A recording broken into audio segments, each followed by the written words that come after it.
ಒನ್ನಿಯೇ ಅದನ್ನ ಕ್ಯಾಮ್ರಾ ಹಾಕಿಲ್ವಾ ಏನು ಅಭಿಷೇಕ್? ಇನ್ನು ಕ್ಯಾಮ್ರಾ ಹಾಕಿಲ್ವಾ?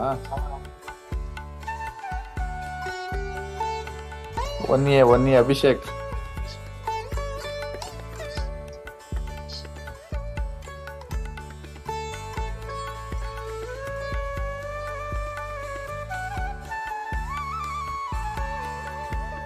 ಅಭಿಷೇಕ್ ಕೇಳಿಸ್ತಾ ಇಲ್ವಾ? Abhishek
A very warm welcome to the inauguration of the orientation of first year classes of UG programs of BCom Honours ACCA, BCom Honours CMA, CFA, CA, BSc Honours in Economics, BBA in Business Analytics, BBA LLB, BA LLB, B Design, M Design, BCA and BA in Performing Arts for the academic session 2026-27 at PES University.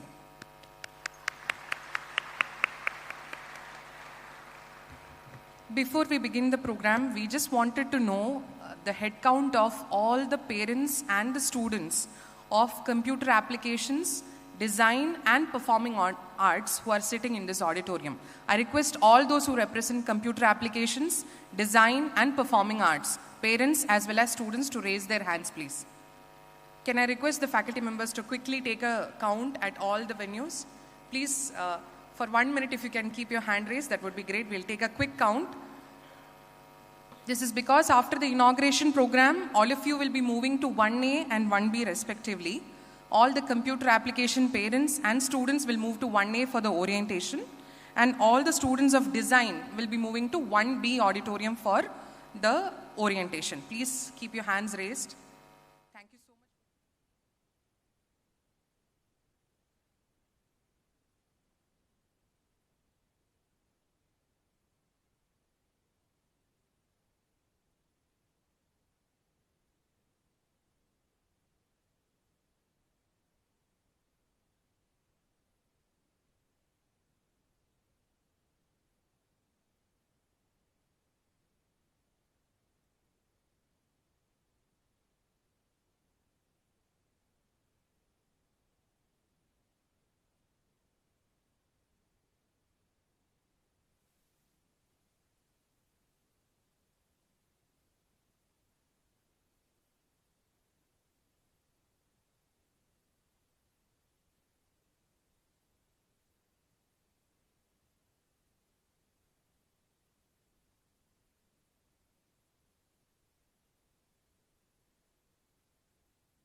ನಮಸ್ಕಾರಗಳು. ಪ್ರತಿಷ್ಠೆ, ಸೇವೆ ಹಾಗೂ ಶ್ರೇಷ್ಠತೆ ಉಳ್ಳಂತಹ ಬೆಳೆಯುವ ಪೈರು ಮೊಳಕೆಯಲ್ಲಿ ಎಂದು ನಂಬಿಕೊಂಡು ಬಂದಿರುವಂತಹ PES ವಿಶ್ವವಿದ್ಯಾಲಯಕ್ಕೆ ನಿಮ್ಮೆಲ್ಲರಿಗೂ ಹೃತ್ಪೂರ್ವಕ ಸ್ವಾಗತ.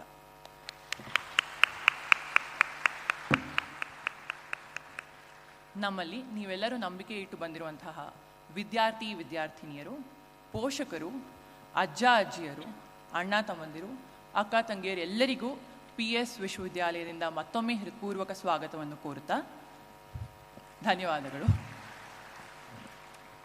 ನಮ್ಮಲ್ಲಿರುವಂತಹ ಕೆಳಕಂಡ ಪದವಿಗಳನ್ನು ಹೇಳಲು ಇಚ್ಛಿಸ್ತೇನೆ. ಇಂದಿನ ಪದವಿಗಳು ವಕೀಲ ವೃತ್ತಿಯಿಂದ BBA LLB honours, BA LLB honours, ಮುಂದೆ B design, M design, BCA, BA performing arts, BCom honours ACCA, CMA, CFA, CA ಹಾಗೂ ಎಕನಾಮಿಕ್ಸ್ ಕಡೆಯಿಂದ ನಿಮ್ಮೆಲ್ಲರಿಗೂ ಮತ್ತೊಮ್ಮೆ ಸ್ವಾಗತ. ಇಂದಿನ ಕಾರ್ಯಕ್ರಮ ಇನ್ನು ಕೆಲವೇ ಕ್ಷಣಗಳಲ್ಲಿ ನೆರವೇರಿಸಿಕೊಳ್ಳಲಿದ್ದೇವೆ. ಅಲ್ಲಿಯವರೆಗೂ ನೀವು ನಮ್ಮ ಜೊತೆ ಸಹಕರಿಸಬೇಕಾಗಿ ವಿನಂತಿ. ಮುಂದಿನ ಕಾರ್ಯಕ್ರಮವನ್ನು ನೆರವೇರಿಸಿಕೊಳ್ಳಲು ನಾನು ಪ್ರೊಫೆಸರ್ ಅನುರಾಧ ಎಸ್ ಪೈ ರವರನ್ನು ಕರೆಯಲು ಇಚ್ಛಿಸುತ್ತೇನೆ. ವಂದನೆಗಳು. Thank you, Nidhi. We are going to start the program in a couple of minutes. All the chief guests, our Honorable Chancellor, Vice Chancellor, Chief Operating Officer, Registrar and Dean will be addressing all of you and will be coming onto the stage in a couple of minutes.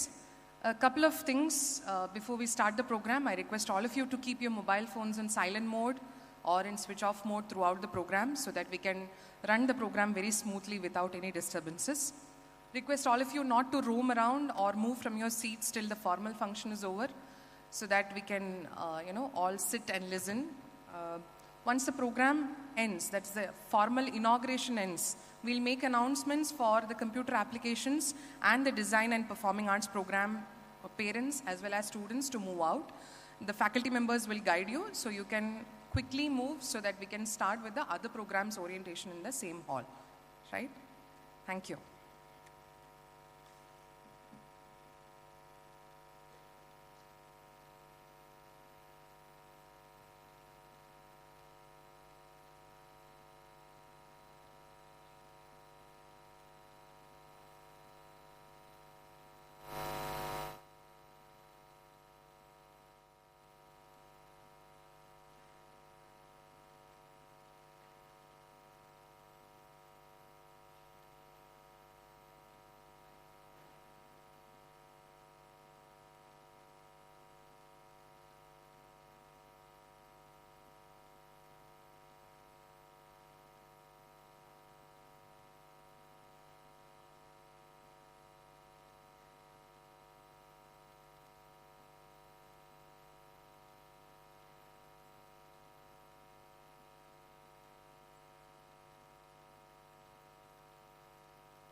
With a huge round of applause, let us welcome our chief guest, Professor D. Jawahar, Honorable Chancellor of PES University, Professor Ajoy Kumar, Honorable Chief Operating Officer, PES University, Dr. J. Suryaprasad, Honorable Vice Chancellor of PES University, Dr. K. Sridhar, Honorable Registrar of PES University, and Dr. Shailashree Haridas, Dean of Faculty of Management and Commerce, and Advisor to the Law, Psychology, and Journalism Department.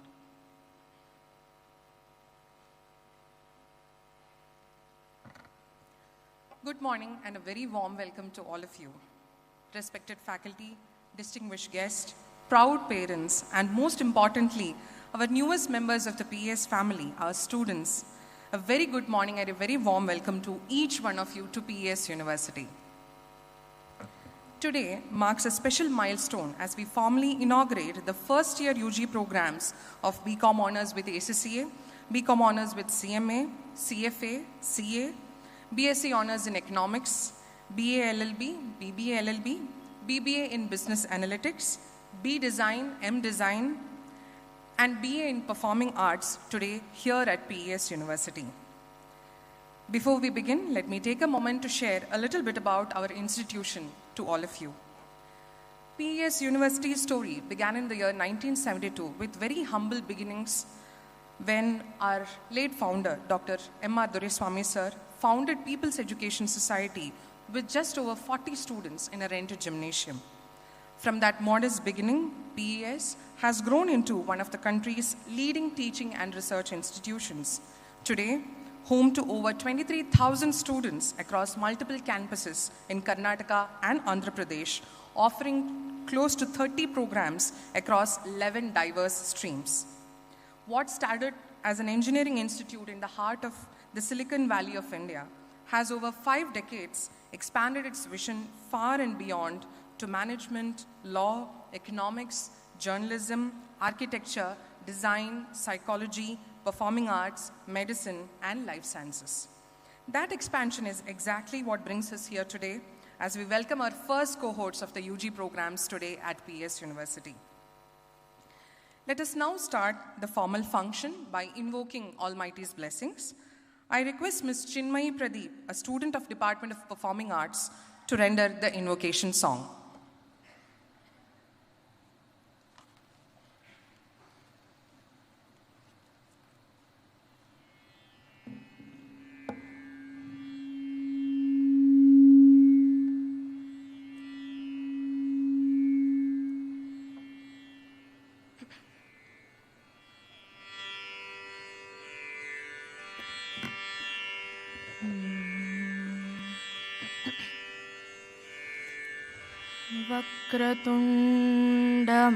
वक्रतुण्डमहाकाय सूर्यकोटिसमप्रभा निर्विघ्नं कुरु मे देवा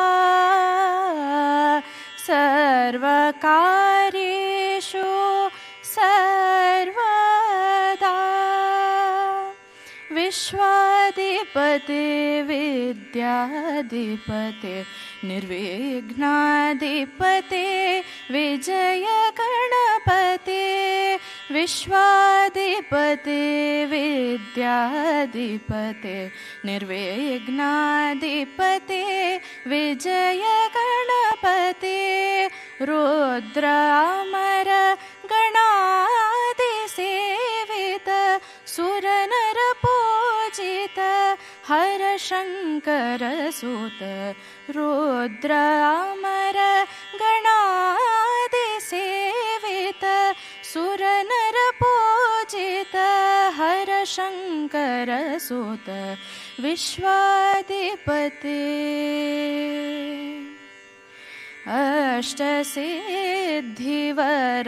अष्टसिद्धिवरप्रदायक आदिमूल त्रिलोकपालक अष्टसिद्धिवरप्रदायक आदिमूल त्रिलोकपालक अनन्तगुण कल्याण भूषण अनन्तगुण कल्याण भूषण देवी शारद दासी वन्दित अनन्तगुण कल्याण भूषण देवी शारद दासी वन्दित विश्वाधिपते विद्याधिपते निर्विघ्नाधिपते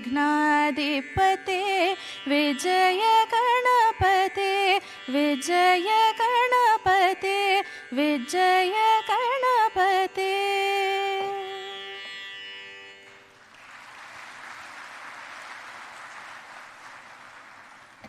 Thank you, Chinmayi, for that wonderful rendition. Now, let us start the inaugural function by lighting of the lamp by all our chief guests on dais. I request all the dignitaries to join us in the lamp lighting.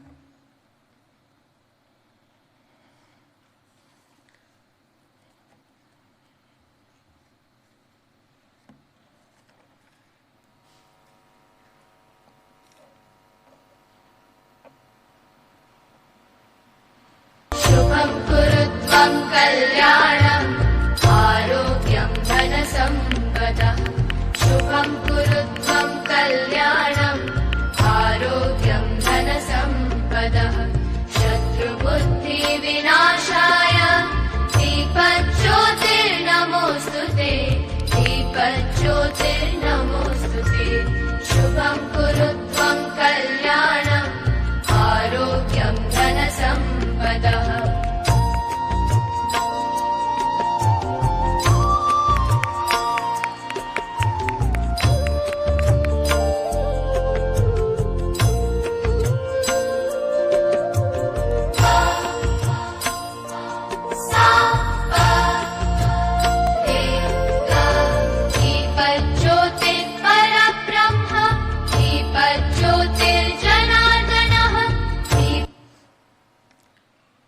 Thank you. If I want to introduce our Dean in one sentence, which I can think of, is that she is one person who always tries to navigate and work outside her comfort zone. An alumnus of IIM Calcutta and Gokhale Institute of Politics and Economics, she is the one who has spearheaded the growth of the Faculty of Management and Commerce, Law, Journalism, Psychology programs at PES University. An economist by profession and an education and institution builder by passion, she is also a member of the CIA Academic Industry Strategic Partnership and a jury of the International Economics Olympiad. Our mentor, our Dean, Dr. Shailashree Haridas. Let me welcome her to deliver the welcome address.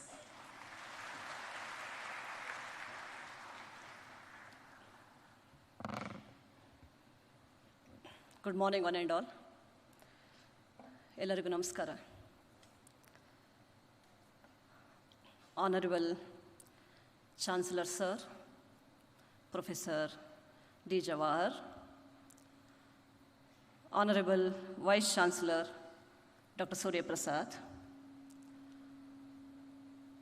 respected Chief Operating Officer Professor Ajoy Kumar, Honorable Registrar Dr. Sridhar, the deans and the directors of the sister institutions, my faculty colleagues, proud parents, and the students. It's my privilege today to welcome each one of you to this August gathering, a day which is very, very important for all of us, especially for the students. It's the beginning of your life. It's the beginning of your academic life. So if I simply say it's the beginning of your academic life, probably, it's not only that. It's a day which you'll remember that your dreams are taking the flight today. And think about, you're sitting after 30 years from now, 25 years from now, you will remember this day as the day where your future began. And you are in the right place, you are in the safe hands, so that you will be in a position to fly and reach the desired goals. It's a matter of immense pride for me to welcome the chief guest of the day today, Honorable Chancellor, Professor D. Jawahar, a person whose vision has created this wonderful university, PES University. The person who walks with his vision, the person who leads as a leader, it's a matter of pride for me, sir, today. I understand his busy schedule, and he has given us the time. I'm very happy today, sir. I welcome you from the bottom of my heart today. The alumni, those are standing tall in their profession across the globe, are the testimonial for his vision. Welcome, sir. Our respected Vice Chancellor, Dr. Suryaprasad, he's a person who translates the vision into reality, and a person who is very methodical, and a person who ensures that the quality of academic standard is maintained all over the university, across the programs. A person where I'm very happy to work with always, and I learn a lot from him. Sir, I welcome you from the bottom of my heart today. Welcome again. It's because of him, the way all the faculty members and the students are motivated, the entire credit goes to him. Welcome, sir. Ladies and gentlemen, it's always well said that behind a great institution, we always see the leadership. And those are the leaders. Usually we see the leadership in the thought process. And majority of these leaders, they believe in the possibility before the others see that. And we have a person, the Chief Operating Officer. He's the one who leads by example, and a person who can see the possibilities before the others can see. A person who always pushes beyond the boundaries, and it's because of his efforts that we have enough of the experiential learning and all the students are becoming the leaders, in their life. So I welcome you for this particular gathering.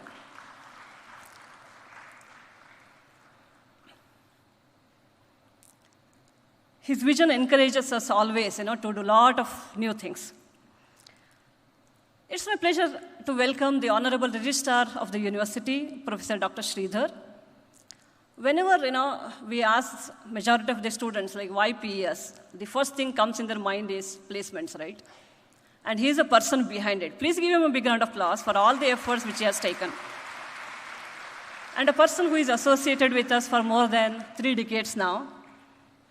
And whatever you see, the great numbers and the great number of companies, it's all his efforts. So welcome you again, sir.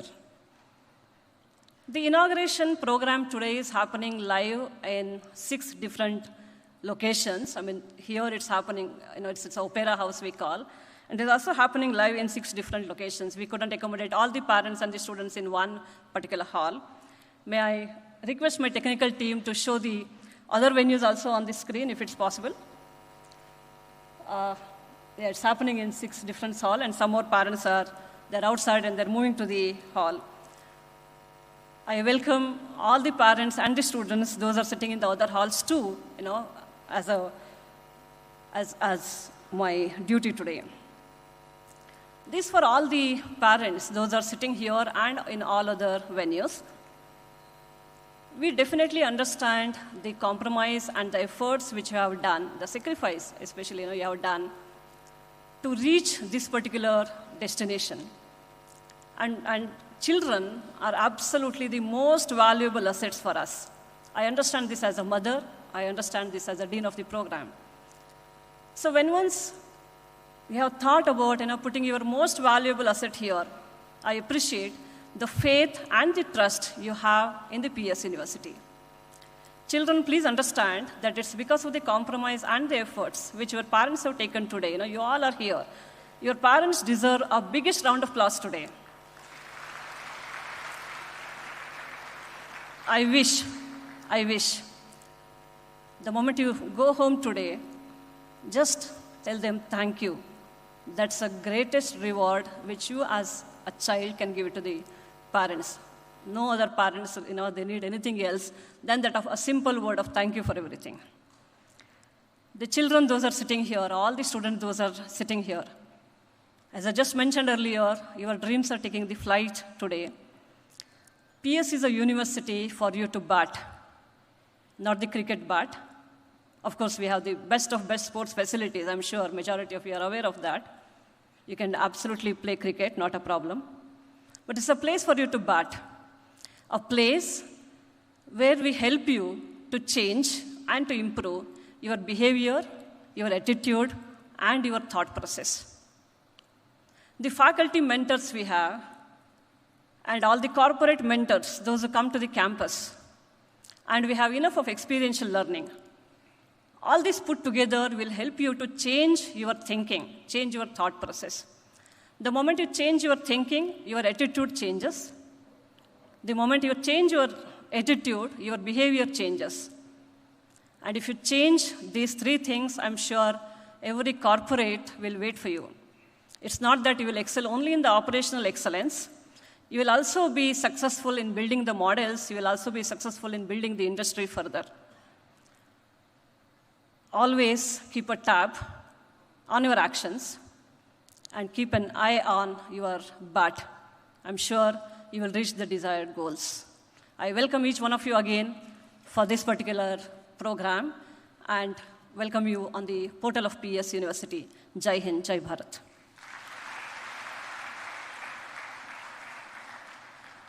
Thank you so much, ma'am, for that very warm welcome. On behalf of PS University, we would like to welcome our Dean, Dr. Shailashree Haridas, also to the program.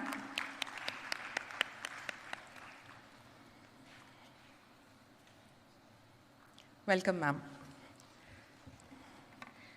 PS is a place which has always championed merit and rewarded the students who have always been meritorious. It is the scholarships that we give out, which is more than 140 crores till date, that shows our commitment towards merit and excellence. Next, we are going to present the scholarship merit awardees with the CNR Rao Scholarship. There are 3 different types of scholarship that PES University gives to its meritorious students. The MRD scholarship, which is to the top 5% of the class, the CNR Rao scholarship for the next 20% of the class, and the distinction awards that we give away to the students, all the others who score distinction in the class. I request all the dignitaries to join in giving the CNR Rao scholarship to the students. First, Priya Chaudhary from Bachelor of Business Administration and Business Analytics with a CGPA of 9.09.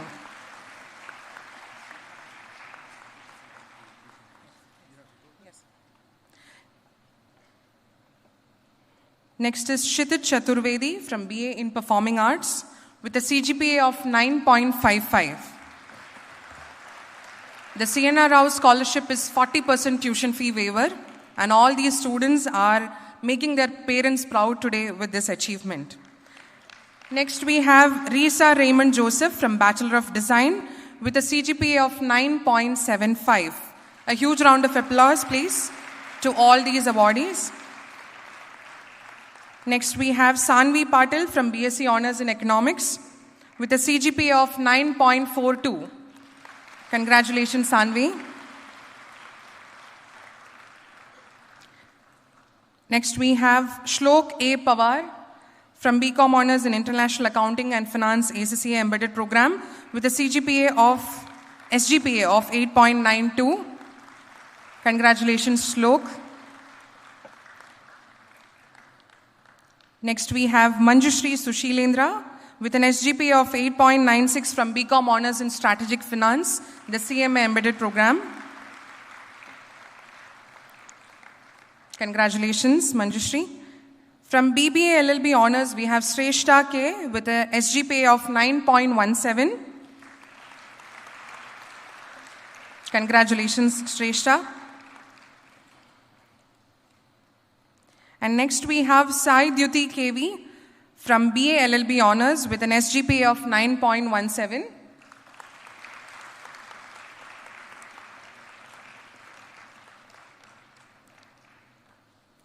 From the Bachelor of Computer Applications with an SGPA of 9.45, we have Banavi BG. Congratulations, Banavi.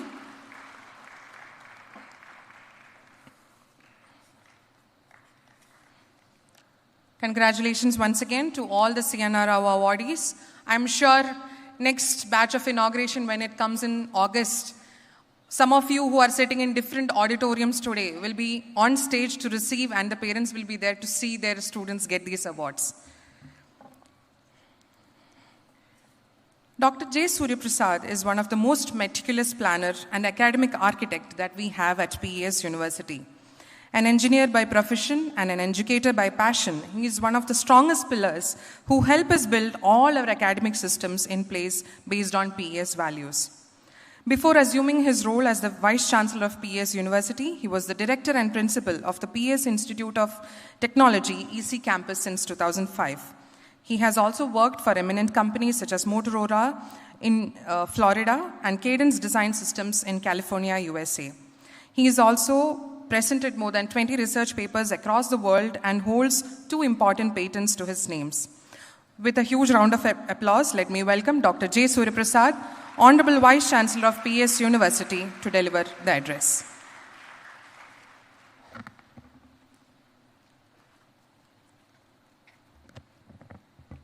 Thank you, Professor Anuradha.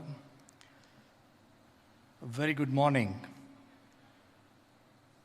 to all those who are present today in this inauguration function happening at PES University Ring Road campus.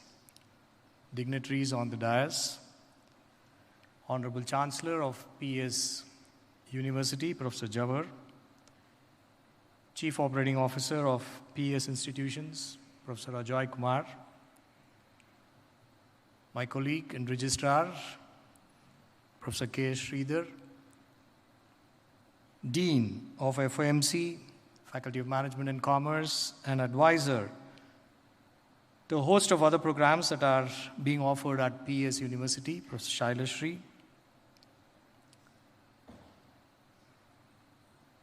directors, chairpersons, faculty members, parents, and the batch of 2026 entering the portals of PES University. A very warm welcome to PES. I'm sure there are different perspectives available today in the audience across our campuses. The reason why I tell you different perspectives are, parents might be thinking, PES is a very good institution. Whatever are the shortcomings of their ward is going to be taken care by PES University. Let me first tell the parents, yes, we are a very disciplined university, institution, but we are not a correction facility. And students who are joining, I'm sure you have your own concerns. Oh my God, why do my parents hate me so much that they put me into PES? Maybe they don't like me that very much, knowing very well that it's a very strict institution. It looks like they want to punish me, that's why they're putting me into PES. Just to put a few things in perspective. Today, Sunday, 2nd of August, and I'm sure after your 12th grade,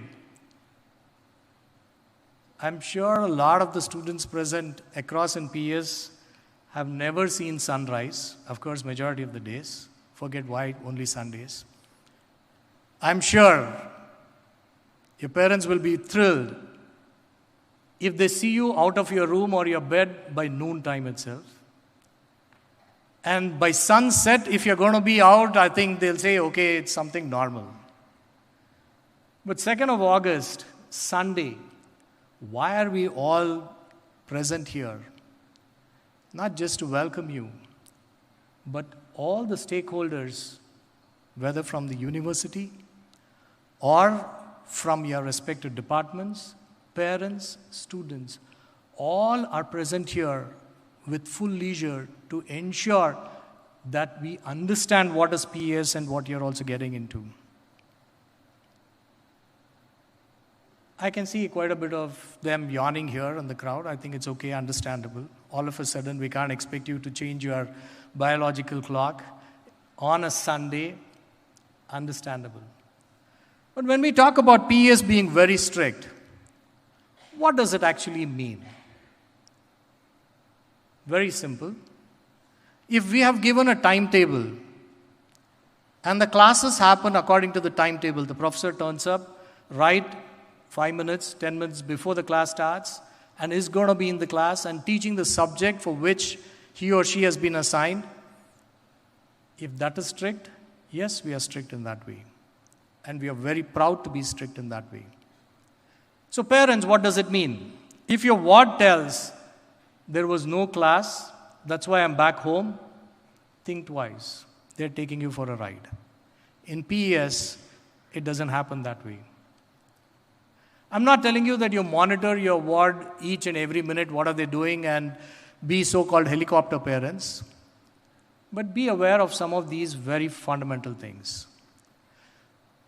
Not just that, if at all you are not in class, we're going to ask you, why did you not attend the class? If that means we are strict, yes, we are strict. And we love to be strict because we are concerned. When a class is being scheduled and you know about it at the beginning of the semester and you're not in class, we are concerned as to why. And we are going to ask you, why? And if that is strict, yes, we are strict. So get used to that particular aspect. We teach the classes, a test is conducted. If you don't do well, we are concerned. We are going to ask you, why did you not do well? And if that is strict, yes, we are strict. And if you tell us that you did not prepare, we are going to ask you again, why? We are not questioning you here. It has nothing to grill you or anything of the sort. We are trying to understand what are the challenges that you are facing, and in any which way that we can assist you, we will certainly explore those options. The current generation, Gen Z, which is present here, has a lot of its own challenges. It's not that we understand all those challenges. Because bridging the gap amongst these generations is another major challenge. For all of us, BTS is Bengaluru Transportation Service, which is now called BMTC. But for the young generation here, BTS is a very famous Korean band. They will know their schedule where they are traveling across the globe, but they will not know their timetable of the class that they have kind of enrolled in. A lot of them will know Blackpink. We thought pink is one color, black is another color. But Blackpink is another famous girl band that is again across the globe. They'll know everything about them, but they'll not know the faculty who's teaching them, what is their qualification, and why are they here.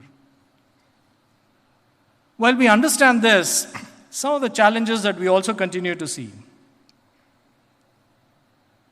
Not blaming anybody, but this is a real world situation that happened.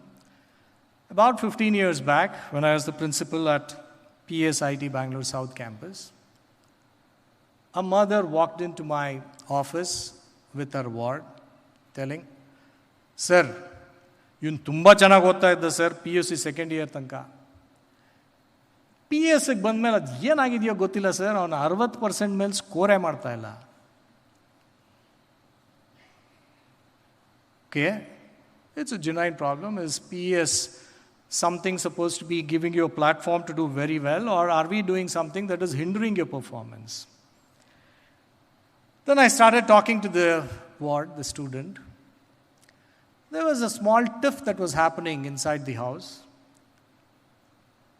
The boy wanted a bike, a Ducati bike, right? And as parents, we all have our own reservations. We want to protect them. So the parent was not too very interested. So, as anybody else, I thought I'm a third person there. And I told this boy, "Hey, you know what? Why don't you score 75% and above in the next coming semester? I'm sure you will get the bike." The mother was so intelligent. She added, "You know, Bhaskar, ನೀನು 75% ತಗೊಂಡ್ರೆ principal ನಿನಗೆ bike ಕೊಡಿಸ್ತಾರಂತೆ." I said, "ಅಮ್ಮ, ನಾನು ಕೊಡಿಸ್ತೀನಿ ಅಂತ ಹೇಳಿಲ್ಲ."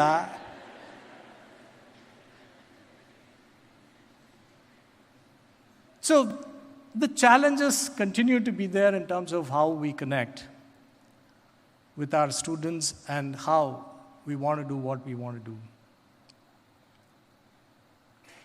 When you go in this particular route, the challenges are multiple. I keep telling this across multiple platforms.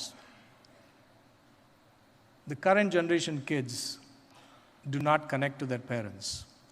Nothing wrong. They all stay under the same roof, having the same food, right? And there is a reason why they do not connect. It's basically because they want to prove to their parents that they have some ability, which is absolutely respected. They want to showcase to their parents all the hard work and sacrifices that they have done so far to them. It's not gone waste. So they want to showcase that they have the ability to perform things beyond. And more so, they would want to surprise them with what their capabilities are. Again, understandable. And for the reasons that I already mentioned, parents don't understand what the current generation kids are going through. Because earlier, when we were growing up, we would listen to maybe Kumar song, or maybe Kishore Kumar, or maybe Lata Mangeshkar. But today, there's someone called Taylor Swift. The only tailor that we knew was at the end of the house on our road, who used to help us, right, just before when the festivals are around the corner. But today it so happens, if you tell your son or daughter, if your house is in Jayanagar, go to Gandhi Bazaar and come, they just don't know where it is. Why? It doesn't matter to them. They have Google on their phone. If they don't know how to ride a bike or drive a car, Uber is there. They just key in whatever is the address, go sit inside, they will drop. They don't even know where it is. They'll think that is Gandhi Bazaar and they're going to be okay. Things are changing very rapidly. And when I tell you this very rapidly, you can see the disconnect that continues to be there amongst the parents and their own wards. Current generation kids do not connect to the faculty. Why? Because faculty are judgmental. They're going to talk about you pass, you fail, you're good, you're bad. They don't want to listen to that day in and day out. So who do they connect to? It's basically their peers, their own friends. So ladies and gentlemen, I think we need to be something very cautious about it. It's pretty much like the blind leading the blind. What is it that their friends have seen the world? What is it that they know about to give them the right kind of decision? It's so very challenging. Over and beyond, with AI coming into picture, with so much of social media that is all present here, blind leading the blind is gone. The blind is going all alone. And that's the journey that we are all very scared of, because they are so very much in belief of what is AI throwing at them, that they've forgotten how to socialize. If there is a festival or maybe a marriage in the family, you'll have to coax them and ensure that they should be a part of such an event. It's so very difficult. And with all these things that are thrown out by AI, they will not even come and ask you a question. They'll first go and check what is ChatGPT telling, Gemini telling, Copilot telling, or Claude telling. What are you and I telling? It never comes up. I think today it's more important that this inauguration followed by the orientation, you understand what is PE is about. You understand that we are here to ensure that every student who joins or enters the portals of PES, we want them to be awesomely successful. That's the only intention that we have. We have no other secondary intention. We want you to be one of the who's who in the world tomorrow, and I'm sure you are, with or without our help. But if we are going to be the launchpad that we can provide to each one of you present here, I think for us it's a job well done. We do not seek anything else. If today we are talking about the Chief Technology Officer of Anthropic, Claude that you use, he's an alumni of PES, Rahul Patil. It doesn't mean to say we get two horns or anything. We are so proud of what their accomplishments are. If we are going to tell you the president of Wipro is an alumni of PES, it's nothing else that we are so proud of one of ours, our own student, has been able to reach greater heights, and the names can go on. So our pride is more in the success of every student who enters the portals of PES. But we can't do it alone. We want the participation of every student who enters. We want their aspirations to be sky high. We want the cooperation of every parent who is present. It's not that they've joined here and you are off your responsibilities and it's going to be PES who's going to be taking care. No. We need your support. We need every bit of your contribution, because over and again, we will keep calling you. we would want to keep those channels of communication open.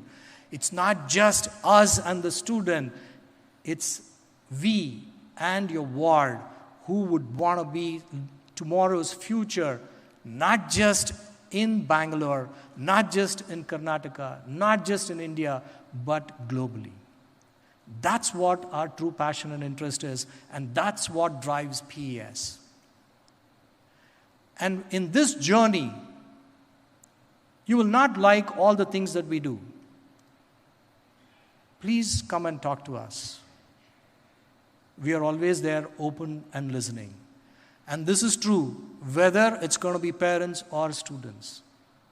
If you have a problem, and that problem is here in PES University, talk to us.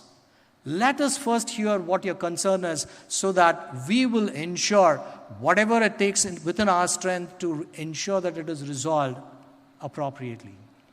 But that result might not be what you're expecting, but trust me, we will not leave any stone unturned.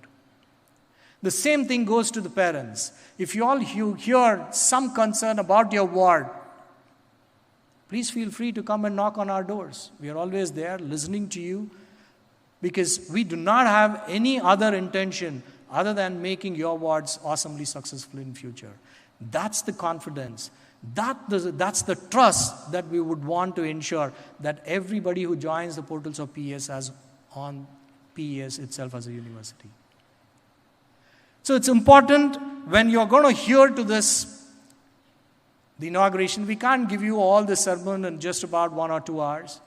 There's going to be an orientation done by Professor Ajoy Kumar talking about some very nitty-gritty details in terms of what we do in PES to a greater detail so that everybody understands and we are all on the same platform.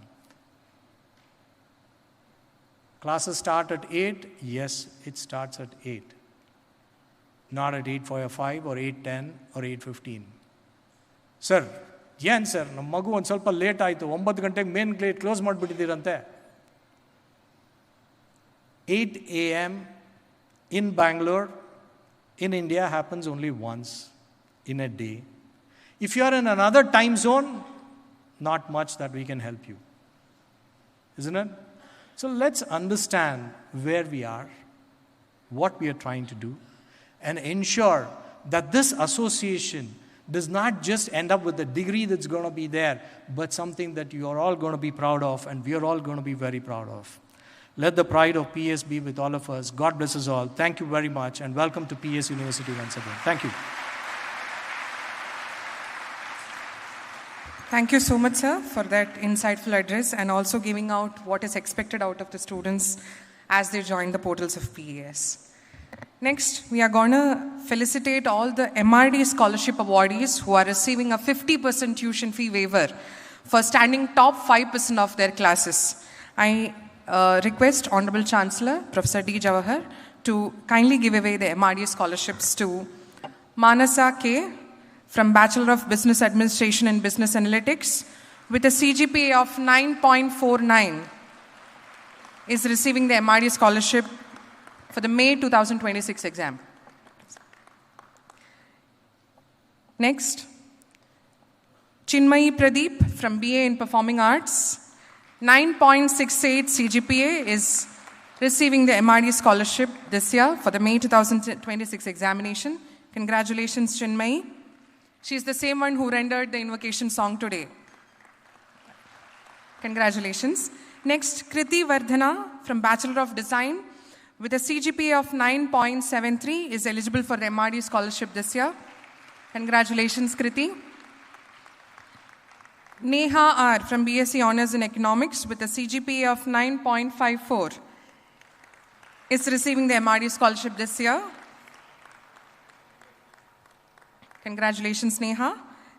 Tanmayi S from BCom Honours in International Accounting and Finance, ACCA, is receiving the MRD scholarship for a CGPA of 9 this year. Congratulations, Tanmayi. Nagashriya with a CGPA of 9.53 from BCom Honours in Strategic Finance, second semester. Congratulations, Nagashriya, for receiving the MRD scholarship. A huge round of applause to all these students. Debarati Chatterjee from BBA LLB Honours. With a CGPA of 9.56, Debarati is eligible for the MRD scholarship this year. Huge round of applause and congratulations to Debarati. Srishti NM from BA LLB Honours is also eligible for the MRD scholarship with a CGPA of 9.46. She is from semester 8. Congratulations, Srishti. And Sai Varun from Bachelor of Computer Applications with a CGPA of 9.78. Sai Varun is receiving the MRD scholarship this year. Congratulations, Sai. Thank you all. And once again, congratulations to all the students who have received the MRD as well as the CNR House scholarships. MRD scholarship, as I said, it is 50% tuition fee refund. And if you do well in your studies, all of you who have joined today, you will still get this next year when the next batch comes in. And CNR House scholarship is 40% tuition fee waiver. And we also have the distinction awards, which is given to all the students who get more than, the distinction in their studies in different semesters. The visionary educationist who, after joining PS in 1991, PS has always seen only ups and no downs. The one who meticulously roams around and makes sure that every corner of PES is as best as it can be, as per the global standards. The one who always gives importance to merit and quality. The one who makes sure that we always stand to the core values of PES, perseverance, excellence, and service. Our Honorable Chancellor, Professor D. Jawahar. Before inviting him for the presidential address, let me request my technical team to kindly relay a video of Professor D. Jawahar.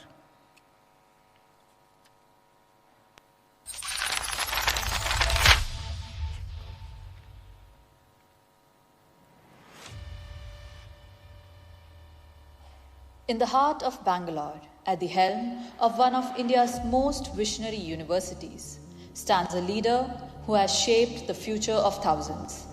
A man whose journey began with a dream. From Bangalore University to Texas A&M University, from engineer to entrepreneur, from visionary thinker to chancellor. For over 3 decades, he has empowered the brightest minds, awarding over 100 crores in scholarships to meritorious students, guiding more than 10,000 students to success, building centers of excellence that define the cutting edge of education, from the Innovation and Entrepreneurship Center to PESO Venture Labs. A champion of total quality education, architect of the Spirit Framework, believer in perseverance, excellence, and service. With KPI-driven management and a strong emphasis on quality education, he has overseen the growth of 40-plus programs in PES institutions, launched student-built satellites with ISRO and DRDO, and pioneered modern student support systems that set national benchmark. From pioneering EduRite technologies to transforming PES into a hub of innovation, his vision is shaping the leaders of tomorrow. For 35 years, his ideas and his charisma have inspired generations of students and parents alike. Through his prolific orientation addresses, through his relentless commitment to education, through his unwavering service to PES. This is not just leadership. This is a family. This is the spirit of PES. We are profoundly honored to extend a warm welcome to Professor Jawahar Doreswamy, Chancellor of PES University. With a huge round of applause, let us welcome Professor D. Jawahar for the presidential address on this inauguration occasion.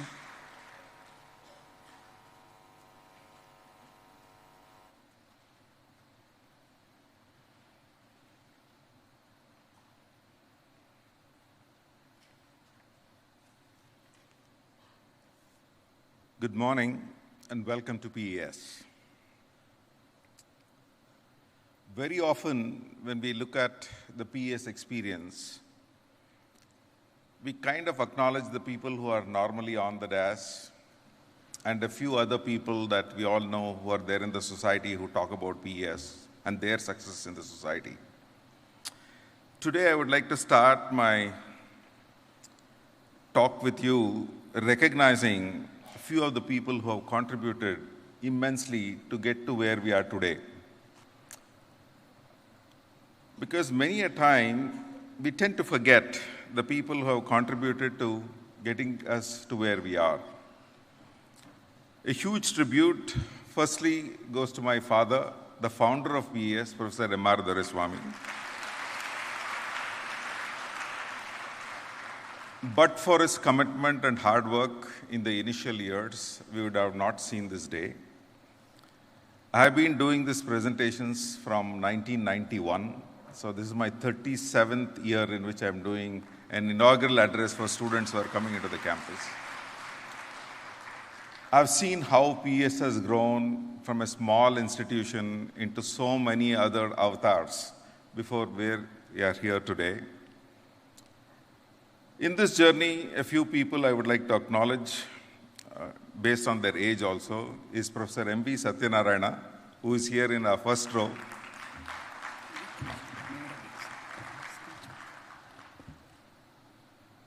Professor M.B. Satyanarayana was the one who gave the recognition in the state of Karnataka of PES Institute of Technology becoming one of the finest recognized institutions in the state of Karnataka for his discipline and the way in which he conducted activities in the classroom. 80% of a good institution is what we are able to do in the classroom as an experience, and that's what is going to be very, very important. So many a time in the sense that we all enjoy these activities, I still remember the first distinction award ceremony which was conducted in the drawing hall of the mechanical engineering block that was demolished in those days. I still remember that we didn't have enough place to accommodate all the students and the parents in the institution. And the intake in our engineering college was 180 students. And then we gave distinction awards to 7 students, 14 students in that particular batch, costing us 7,000 rupees. The reason why these things linger in our mind is primarily because to say that this is where the entire journey started. The next person in terms of seniority that I would like to recognize is Professor H.B. Prasad, who is here as the director of the Center for Cybersecurity and Forensics. Again, one of the proud associations I have with Prasad, by the way, guys, I'm going in the order of seniority of age, okay? So we started off with having MVS, and then we have Prasad. So Prasad was my classmate in National College, Baswangudi. And one of the things I'm so happy and fortunate is to have him work with me in this organization. So we understand each other for a very long time. He was there in senior positions in various companies, and eventually, over a period of time, he came here for the admission of his daughter through the PESAT merit quota, and as we are having conversations, we had lost touch with each other for a long time. And I said, "Yen ಮಾಡ್ತಿದ್ದೀರಾ Prasad ಅಂತ ಹೇಳಿದ್ರೆ," then this is what he said he was doing. And I know his father, Dr. Balkrishna, who was the HOD of mechanical engineering in UVC, one of the first members to have written a book in robotics in those areas. And when I asked him, why did he not consider a role in academics, he said, I've never taught before. He was the associate vice president of Infosys at that time. He was asked to head Bharti Airtel as the chief technology officer. And I made a small effort at telling him, why don't you look at a career in academics? And then he said, yes, I will decide that particular thing. And he decided to jump and then join PES, and has made a tremendous contribution in the last 10 years in terms of what he has done in PES.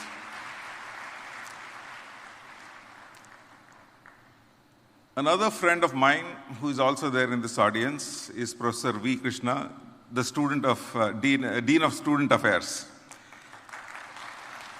The cultural pulse of PES, as far as I am concerned, again, my classmate is as way back in home school. And then in the sense that extremely gifted cricketer, good mridangam player, extremely good with students, very good teacher of thermodynamics. That's his background that is there. Even now, students love to be with him. If you see on social media on Reels, the most active faculty on Reels in PS is Professor V. Krishna that we have on campus. So again, we don't need to have many conversations with these people. One thing I know is they're all very, very passionate about academics. Their love for PES and their love for the students who are there in PES and their success is what differentiates them from any other organization. Then coming down further in this particular lane, in terms of what we have is Professor K.S. Sridhar. We are now coming to the people on the dais, our registrar. My first faculty roommate when I came into PES to start my career in 1991 as an assistant professor in the Department of Mechanical Engineering, Sridhar and me were roommates. The one that I still remember is the voice that he had and the way he used to conduct functions and the energy that he possessed and the way he used to teach fluid mechanics, thermodynamics and these subjects in those times, engineering, drawing.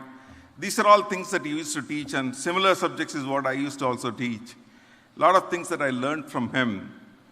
What differentiates him again is this, the same ethics that he had 35 years back, 37 years back, continues.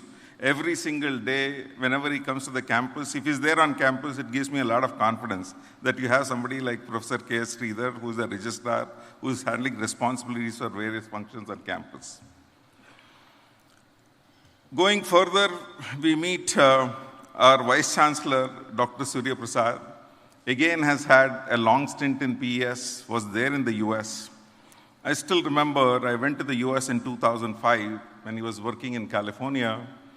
And I said, Dr. JSP, in the sense that we're starting this new campus in the Electronic City campus, we would like you to head this particular place and come down and have a look before you take a decision. He said, I will join you. I said, you have not even seen the place. He said, it doesn't matter. In case you feel that I'm good enough to lead an organization like this, I would take on this opportunity and come here. He came to the Electronic City campus in 2004. I showed him that barren land wherein 30 acres of land was bought. And I said that this is where this PES Electronic City campus is going to come and this is what you're going to be heading. 3 months later, he was in Bangalore. Moved with his family, no questions asked, not a single question asked about what compensation, what is my future, and why should I be a part of PES at all.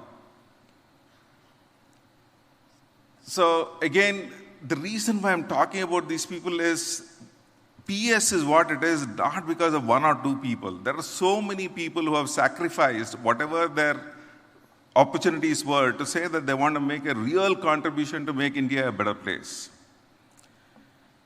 The next, my eyes and ears and strength of PES, our Chief Operating Officer, Professor Ajoy Kumar. Ajoy and me go back a long way. Ajoy was my roommate in the US.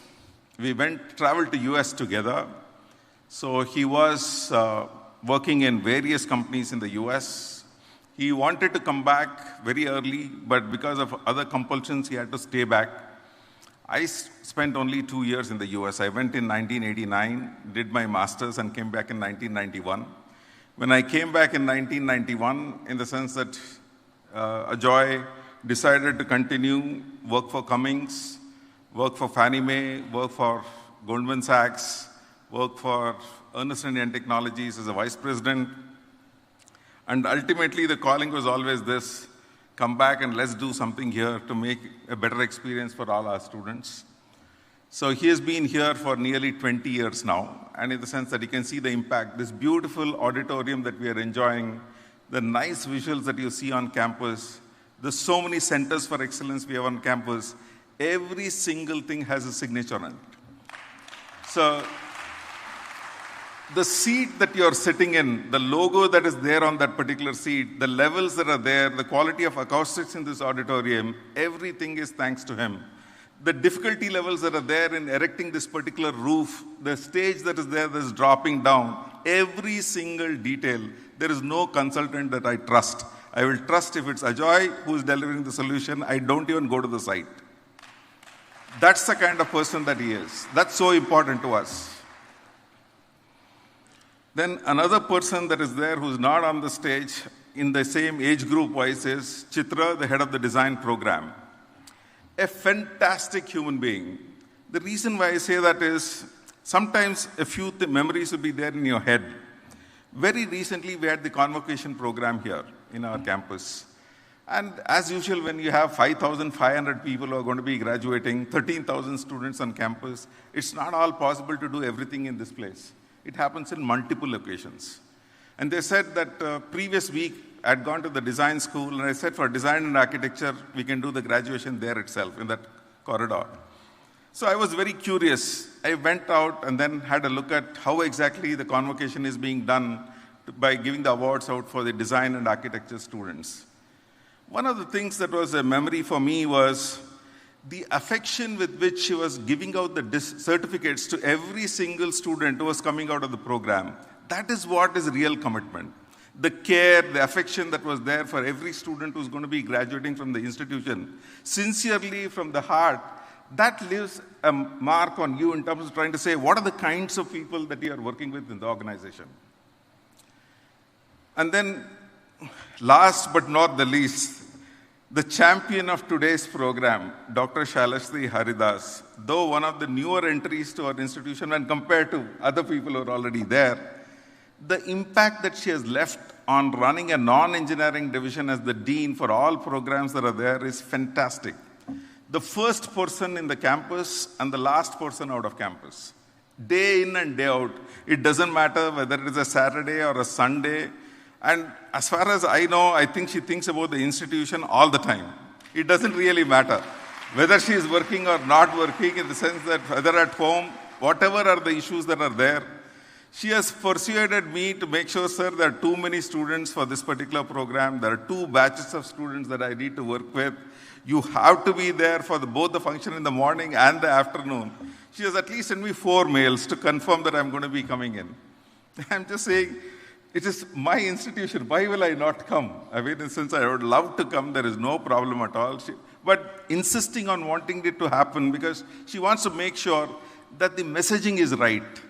And she wants to make sure that everybody understands we're all in it together to make the quality of your experience really, truly world class. And that's what is very, very important to us. I'm very sure during the presentation that is going to be done by Professor Ajoy, he will tell you everything that you should do.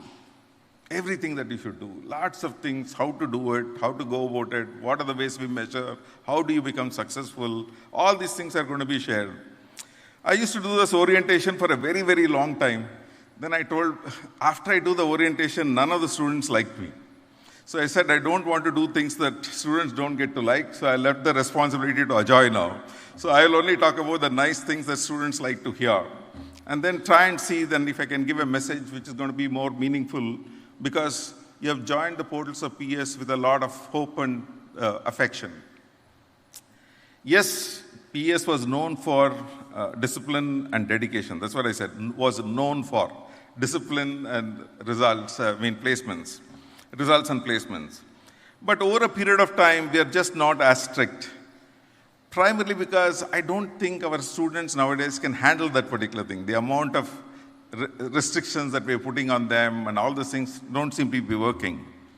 But then again, we are trying to say maybe in the sense that we have scaled up too fast. And that's the reason why we are not able to put our energies down to see how we can make sure that the entire experience is going to be even better.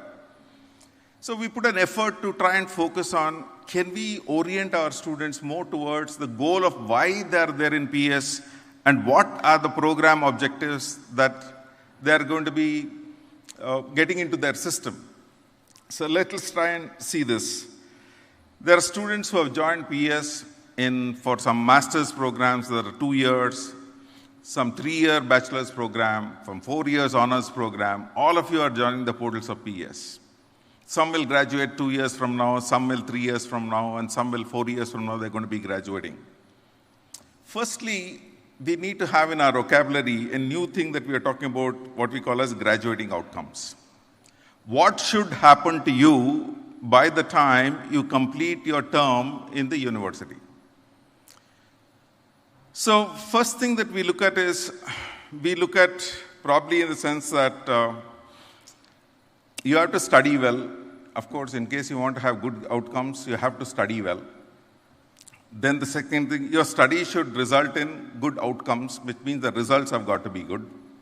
If you study well and you get good results, next, the third component, you should get jobs.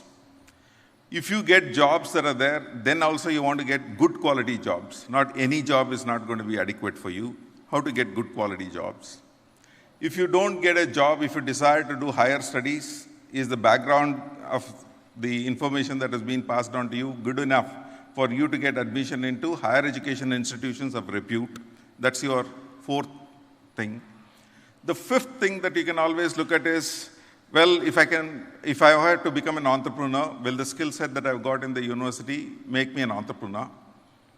If your family is going to be running a business, then in the sense that in the skills that I have, can I join family business and make an impact in the family business? These are some of the things that can happen to you.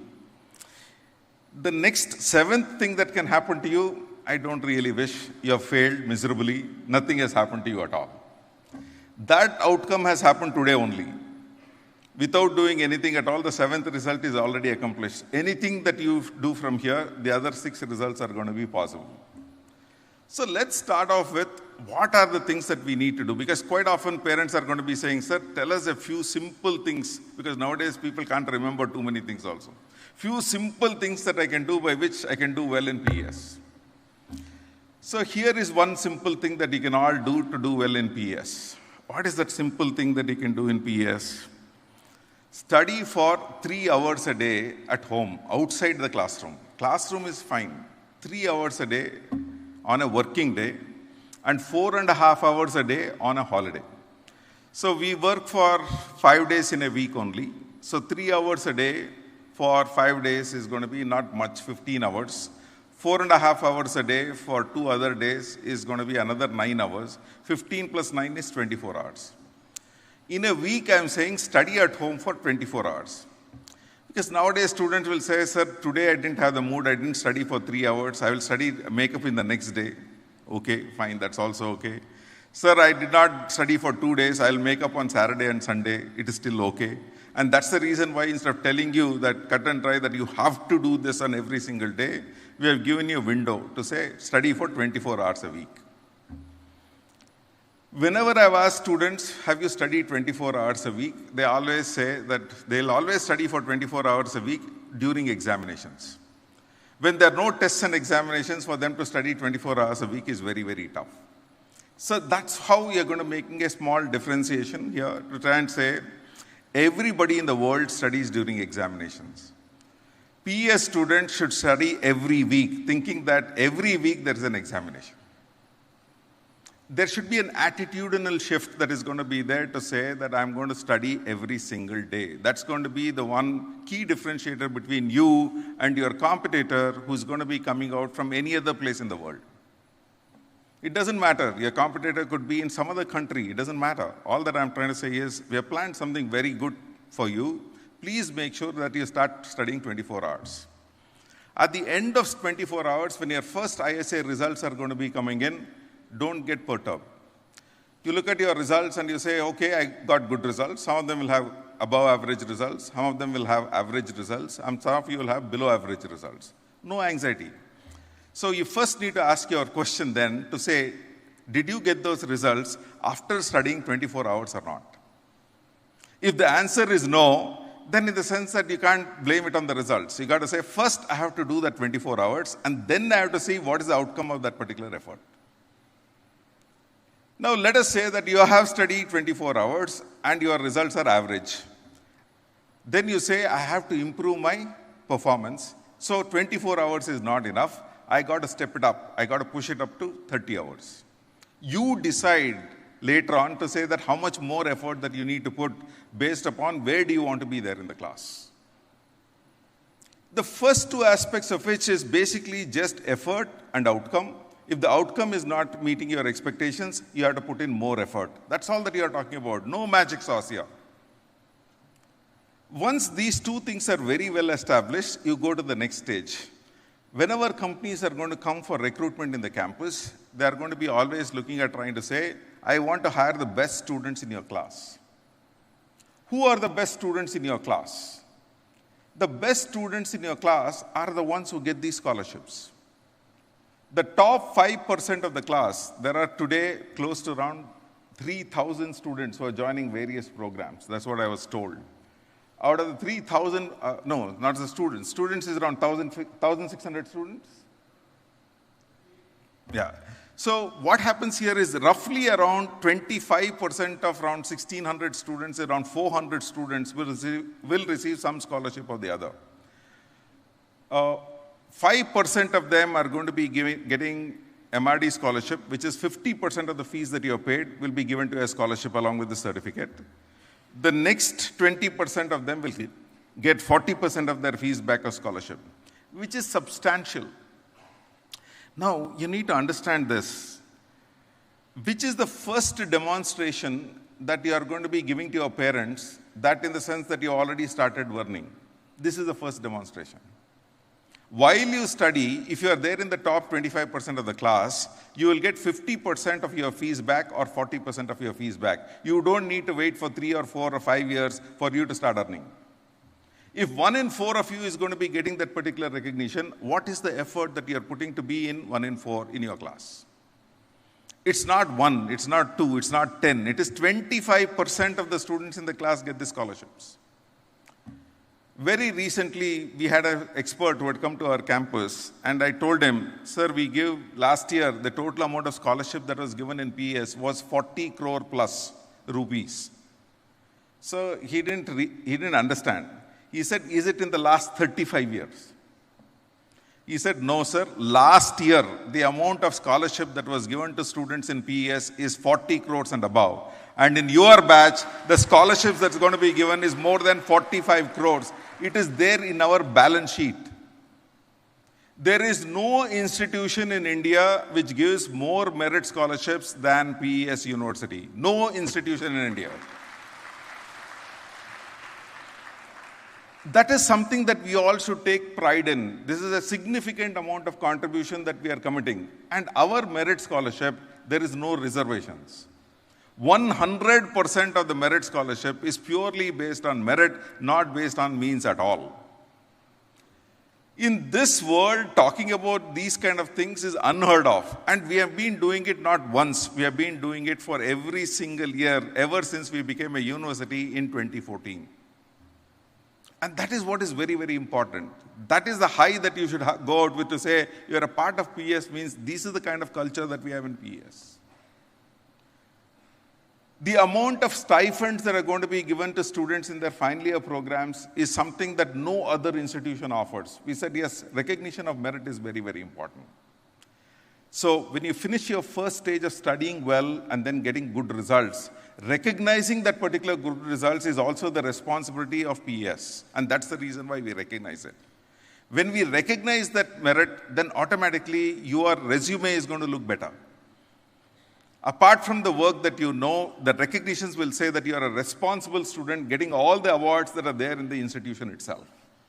Once you get those awards, the next thing is you have a case to present to the companies that are going to be recruiting. There are companies that are going to give you tier 1 offers, which are going to be 12 lakhs per annum, more than 12 lakhs per annum. There are tier 2 companies between 9 to 12 lakhs per annum. Then there are tier 3 companies between 6 to 9 lakhs per annum. So you should make sure that unless your credentials are not going to be good enough, you will not get the better jobs that are there in the marketplace. With conviction, I can say that amongst all universities in the state of Karnataka, the highest placement number is in PES University. Highest placement number. More than 500 companies come and recruit in PES, and there is no reason why, in the sense that you can't make better things happen. So if you cannot get a job in PES, it's very, very difficult for you to get anything outside of the PES spectrum. Now, going forward, once you say placements is one thing that is going to be happening, the next thing that we talk about is entrepreneurship. What are the skills that are going to be available here to say that how can you become an entrepreneur? If you have to be an entrepreneur, we have the Center for Innovation and Entrepreneurship, we have PESU Venture Labs, we have so many other opportunities on campus. The first thing that you need to become an entrepreneur Here's a few other things that we have done in terms of mentorship that I'm sure that Ajoy is going to talk about. To be an entrepreneur, I think you should have a frugal mindset. That's the beginning of the entrepreneurial journey. And how do we ensure that you have a frugal mindset? We have asked you to do some small things. What are the small things we're asking you to do?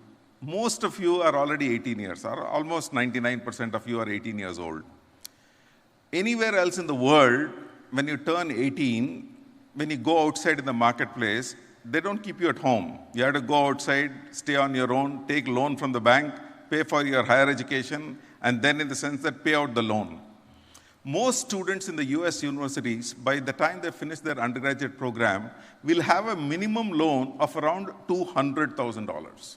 And that's the reason why the loan that is there of most American graduates, all graduates put together, is a few $1 trillion that the American economy is fighting with those numbers.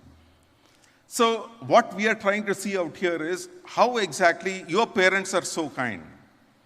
They will not make you take loan. They will take loan on themselves. They will find ways. They will take out whatever savings that are going to be there, and they invest money on you. When they invest money on you, I want accountability in my students.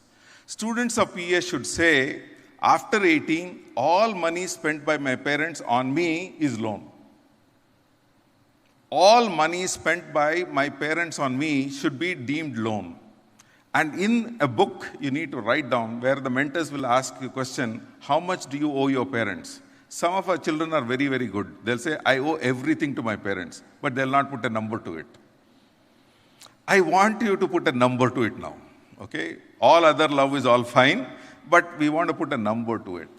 Your fees that you have paid in your first year when you have joined is the first loan amount that you have taken. Pocket money that you take from your parents every month is additional loan that you are taking. And then any other payment, that investment money that is going to be spent on you, I'm not asking you to put house rent, other things right now, but at least this. Because any of you are sharing the house, we're going to talk about simple things like tuition fee, and we are talking about pocket money and other expenses for which you take money from your parents. And put an interest of 0.5% per month. Because if they had not invested money on you, your parents would have put the money in the bank, correct? So they would have earned that much interest. So since they have invested the money on you, they are hoping that the return of investment will be more than at least 6%. And then I have asked my faculty members, you have a mentorship meeting 4 times in a month. In a year. Twice in a semester and twice in the other semester. 4 times in a year, they should ask you that questions, how much money do you owe your parents? Now, the biggest task I had was telling my faculty members that you have to ask this question. Our faculty members hesitate. Sir, we should not ask all this. It's a very delicate question to ask. Now what we have done is, our mentorship activity, we have done like medical transcription. It is recorded. It is recorded, okay? So when your faculty member is going to be mentoring the student, it is a one-to-one session that is going to be there. It will be recording. Using AI, if the teacher has not asked that question, the AI will prompt the teacher, you have to ask this question also. Okay? Now, that brings me to this person who has made all these things happen in PS. Another dear friend of mine, Professor Harsha Chaturvedi, who is the Chief Technology Officer here in PS. Again, my classmate from school, okay? What is so important with all these people is when we talk about the team that we are talking about, I don't need to have conversations with them. We all think alike. We want to execute, we want to make things happen. We are as committed to making a PS a better experience for everybody. So it's not possible to build a great institution by having people working in silos. All of us need to understand what's the larger vision, where are we headed towards. So there was this product that was developed for medical transcription, wherein this transcription record, while it is happening, is also given as a summary. A small tool that has been developed is similar to this particular thing. So when faculty are going to be doing the mentorship, automatically it will prompt them the kind of questions that they need to ask whenever mentorship is happening. And then based on that, those factors will be coming in. Why are these things important? Because all these things are all linked events. They're not unrelated events. If you have to become an entrepreneur, you need to demonstrate these things. First is, are you frugal in your means? How much money are you spending? How much money have you earned while you're there in campus? These are all attributes of an entrepreneur. If you're not earning anything on campus, you've not got stipend on campus, if you're not done volunteering work on campus, you have not got any scholarships on campus, then if you're not done any internships on campus, what does that tell you? How can you be an entrepreneur? A student, let me also tell you this. In a week, the maximum number of classes that you attend is around 24 hours of classes, which is 1 day. In a semester, we have 14 weeks of classes after you take out all the holidays.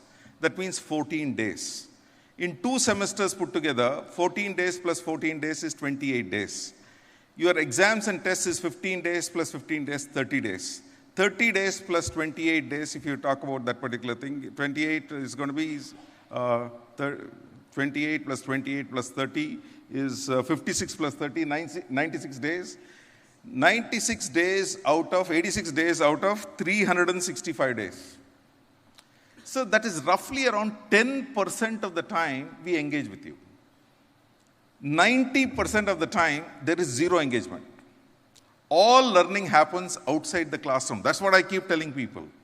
The people that you meet outside the classroom, the habits that you have, the friends that you have, the relationship that you have with your parents, with your faculty, with the library, with projects that you do, all these things are very, very important. So that's the reason why we keep trying to tell people, saying learning happens from your friends in the classroom. That's how the network is going to be built. So when you want to get the best out of the PES experience, people come and see this particular building. They're enamored. Such a beautiful place. Very, very nice. You see the seats that you're sitting on, absolutely maintained very well. After the event is over, you should see the covers that are going to be put on this particular place. You see the restrooms, the maintenance of that particular place. Every single thing is talking to you. Every wall is telling you be better. Every signage is going to be telling you you're a part of a great institution. And that's how learning happens. That's how true learning is going to be happening. Very, very important. So when you talk about this journey of placement, entrepreneurship, family business, if your parents want to hand over their family business to you in future, don't you want your children to be more responsible? Don't you want them to have better results? Don't you want them to be accountable to the money the way I'm talking about? And that's how you're going to give them more responsibility in the future. For the students out here today, please understand this. All the wealth that your parents are going to be making, it is for you. Don't you think you need to work hard to deserve that kind of asset that is going to be given? Every parent is a slave for life for the children. And how exactly are we making sure that we are going to be responsible in terms of our actions? I think it's very important for all of us to understand that in the sense that we have a role to play, and then in the sense that we need to look at this leadership in a different way altogether. That's very, very important to us. And the last thing that I always talk about is habits. All the students in this particular campus, in this hall, or wherever you are, please stand up. Only students, not the parents. Please stand up. Just stand up. I'm just curious.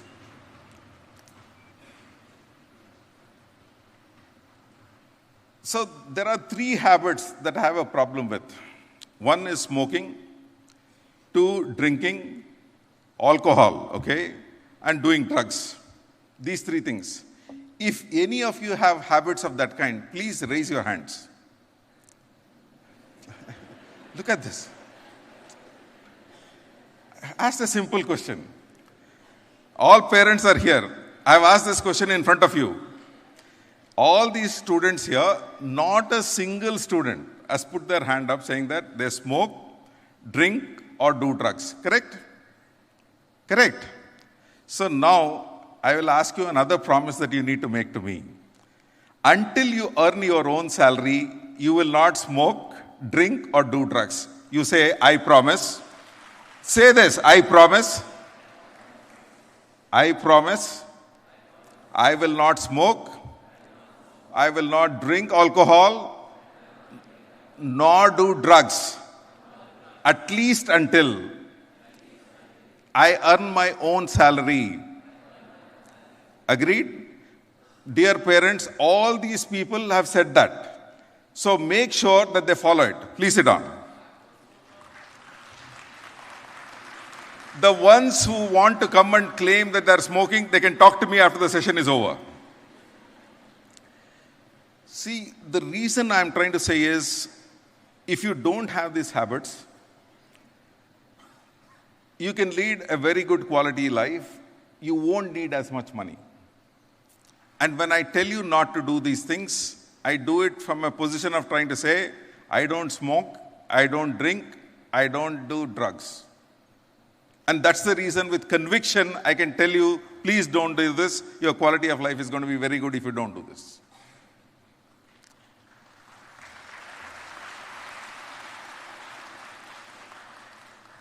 Very recently, the government of Karnataka has sent a circular out to all colleges to say that you need to be doing surprise inspection in terms of whether there is consumption of drugs in the campus. Now, I told them, sir, how is it going to be possible to do this particular thing? They said, no, it's possible. Then they said, I asked them, is it a blood test that you do? So they said, no, it's not a blood test, it's a urine test that you do. Yeah, that's what it is, okay? So when you do that particular test, and then in the sense that that test has got to be done, and then based on that, whoever are the students who have a problem, they have to be put into a counseling session, and then it's not going to be told to everybody. They have got to be sent to a counselor, and we need to make sure that they're not going to be following these practices. Then I said, sir, I have a small problem. I have around 12,000 students in this campus. And if I have a drive to have a drug test in all these campuses, 12,000 people going to the urine samples to be collected, it's a nightmare, okay? So I said, we have to do something. Final year students, they're anyhow graduating from the campus, so don't worry, because they're already in third. So let's not worry about them, we'll send them out. First year students, tumba innocent, then second and third year students, so that you can reduce the load by that lot to 50% of the load, and then try and do this. Then I told students, let's not do this, we'll make it a voluntary service. Because how can we know, in the sense that if the student goes there to give a sample, whether he gives water or sample or somebody else's sample also, we don't know. So the idea that is going to be there is, let's try and see, can we go in a more methodical manner? We will ask students that are going to be there to say that if you present yourself and then take a sample and then you're open to this particular test that's going to be conducted, it is going to be fine. Those who don't want to be tested, you can opt out. You understand what I'm saying? Those who want it to be tested, it is fine. Those who want it to be not tested, they can opt out. So all those people who are opting out, we put a red flag on them. Do you understand what I'm saying? Those who opt for it, they don't have a problem. Please take a sample, no problem. If there's any other problem also, let me know. By the health test, I'll get it. Those who have a problem in the sense that they'll say, no, I will not give the sample. So we have to be intelligent in terms of how are we going to work with students, what are we going to do with them, how do we get the best out of this particular audience. You know what I love about this Gen Z? Because nowadays in the sense that it's become a very abusive word. So when you say this, I have this event that I do. Every semester I address all the students, department-wise. I get them all together in a room like this and we have this conversation like a town hall. So students I say what I have to say and students say what I have to say, and then we kind of say what are the problems that are there. Very interesting sessions are going to be happening whenever we have this town hall sessions. So we do address these activities. You can talk about this is what is working fine, this is not what is working fine, and what are the changes that we can do. And all these town halls are going to be interesting. In the very first town hall that we have, when we start attending the classes, in the first 2 weeks, your classes are starting tomorrow. In the first month, I'll be addressing you all again in separate groups. So one of the questions that I will ask you when I meet you, what do you think is the first question I'll ask you? Anybody? What's the first question I'll ask the students? You're now 3 weeks now. If I meet you again, what is the question I'll ask you? Anybody? What is the first question I will ask you in that open house? How many of you have studied 24 hours a week? Correct? Because we talked about this in the orientation. All of you are supposed to study for 24 hours a week. So my first question that is going to be there is, how many of you have studied first 24 hours a week? No hands will go up. Okay? A few hands, it will go up. All the students there, and the hands will go down. The reason is you feel ashamed to tell people that you have studied 24 hours a week. So first problem starts off with that. If you do not study 24 hours a week, there is nothing much that we can do. So the idea that is going to be there is, then I ask them, first week, did you study? No. Second week, no. Third week, no. Fourth week, no. Fifth week, no. Sixth week, everybody hands goes up. Why? Because seventh week is test week. So everybody studies whenever there's going to be a test week. If there's no test week, they have not studied. That's what they do. And then none of them, thousands of students, multiple batches, multiple campuses, not at all ashamed of saying we are not studied. This is Gen Z. No problem, sir, we are not studied. If your marks are low in the examination, if parents say, Yako is kammi marks bandide andre, hey, isali odlillappa. Nam appaniಗೆ ಏನಾದರೂ ನಾನು ಹತ್ರ ಹೇಳಿದರೆ ಓದಲಿಲ್ಲ ಅಂತ ಹೇಳಿದರೆ 4 ಕೊಟ್ಟಿರೋ ನನಗೆ. Now the reason is, how can you tell your parents that you are not studied? ನೀನು ಬಂದಿರೋದು ಓದೋದಕ್ಕೆ ಅಂದ ಮೇಲೆ ನೀವು ಓದಬೇಕಲ್ವಾ ಅದನ್ನ. So you have to study for 24 hours and you got to find out, you say you have studied, you have not scored, you have to tell your parents, I will study harder, I will score more marks. That's the conversation that you need to have. Not to say, I have not done well, it's okay, I will do better in the next test. In the university, the entire grading is based on ISA 1, ISA 2, experiential learning components, hackathons, and the end semester examination. Every single activity contributes to your grade. A loss in a grade in any single activity, your overall grade is going to be dropping. It's going to be affecting the scholarships that you get. The opportunities for you to get jobs are also going to be reduced. All that I can try and say is, we have done this iteration 35 times now in my lifetime itself in PES. Every experience of a student every other year is better than the previous year. And I'm very sure that your batch will also have a superior experience than what your seniors had. All that you need to do is trust your faculty members. You know, you all should be very happy. Not a single faculty member of mine in this campus or in any other campus of PS has ever interested in harming your prospects. They will do everything possible to make you succeed. In their hands, they can't do much. They can't write your exams. That's the only thing. Given a chance, they'll write your exam also. They'll take your interview too. But that's not going to help. They just need to motivate you to a point where you're going to say that we will do everything from our side to make sure that you succeed. All that we want from you is please cooperate with us and we'll take it forward. I have this meeting which I do once a month in Chittoor and in Kuppam, the other campuses that we have. We have a school in Chittoor and a medical college in Kuppam. Every first Tuesday of the month I go there, and then we have these regular meetings that happen. And every last Friday of the month, last Thursday of the month, I have a meeting with the medical college in Bengaluru. And there is this discussion that always happens with regarding to what are the issues that are there, what do we need to fix, what are the problems. The medical college faculty members, it's only 2 batches, the 3rd batch is coming in here. The faculty commented on one thing to say that the students are not appropriately dressed. These are doctors, young doctors who have joined the program just now. They're not appropriately dressed. So they said, what do we do? Some of the doctors who were there as faculty said, sir, this was never a problem when we studied. Doctors were supposed to be in formals and they have a tie, shoes and all the things are expected. And even the women would be properly dressed and all those things. In our time, they all used to wear saris and with the apron on top of the saris, and that's how we used to go to the medical college. Now, what has happened now, in the sense that they're saying that it's extremely difficult because people are kind of behaving in whichever way. So we decided we have to go back to the old PS way of working. When we started in PS, all faculty members, it was mandatory for all faculty members, male faculty members to wear ties, all female faculty members to wear saris. That was the rule that we had in the beginning. Now we have started the same thing that is going to be there for students in our medical college. We have now decided that all of them will have scrubs and an apron on top of the scrubs from this year onwards. Now, we are probably 1 year behind coming up with those kind of policies for students insofar as uniform is concerned, even for all other programs in the university.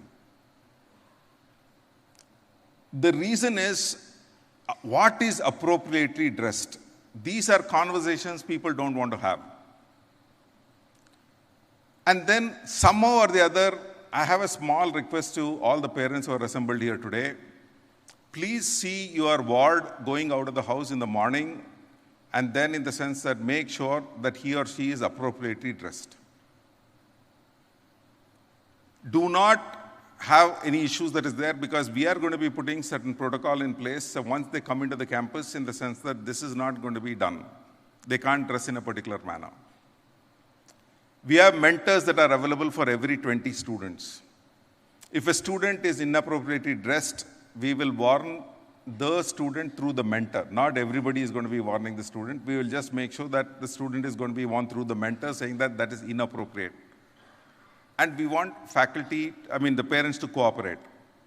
If you feel after the presentation of Professor Ajoy in terms of whatever we are doing today is very, very harsh on the kids, after today's presentation, anybody who wants to withdraw from the program, 100% of your fees is going to be refunded back to you.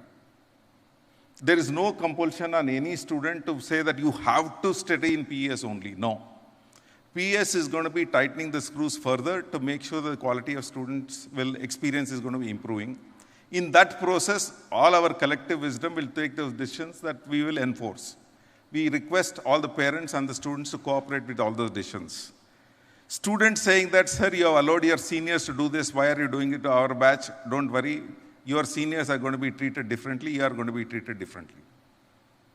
Every single student who has graduated from the portals of PS has always said that the juniors have always had better things in things that happen to them, and it will continue to happen in the years to come also. With these few words, I think it was a wonderful opportunity to talk to you all. Trust me, we are a part of your journey. We are working along with you. We will walk the talk and make sure good things will happen to you. Thank you very much.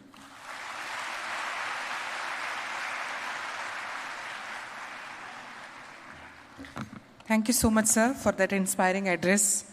It is always a pleasure listening to you and the experience and the insights that you bring in for different ones that you bring in for every batch that comes to the portals of PES. A graceful leader and a passionate teacher who has grown along with PES and always spearheaded the placement journey of PES. One person who always supports all our academic endeavors, and also the one's voice who reverberates in the hallways of PES. Let me take this opportunity to welcome Dr. K.S. Sridhar, our Honorable Registrar, for delivering the vote of thanks with a huge round of applause.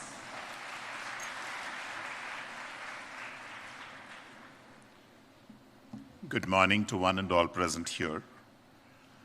I always have this pleasant task of delivering the vote of thanks in many important occasions like this in the campus. I do it very passionately, and it's indeed my pleasure once again to be thanking a host of people who made this activity today, this morning. It was very nice to listen to our Honorable Chancellor. It's always a tonic for all of us. Whenever we sit and listen to him, it boosts our morale, it boosts our energy, because he is very energetic. Anytime we go and sit with him with a tough task or a problem, within minutes he solves it. He says, just do this, and you are there. And that's the kind of energy, that's the kind of passion he brings to the table, and that has percolated from there to all of us in the campus. Thank you very much, sir, for that wonderful cooperation, wonderful thoughts that you have. And it's not easy to have a management, to have a leader of this stature and of this responsibility, who takes keen interests in doing anything and everything to make the student life better on campus. And that is Professor Jawahar for all of us. A huge round of applause to him.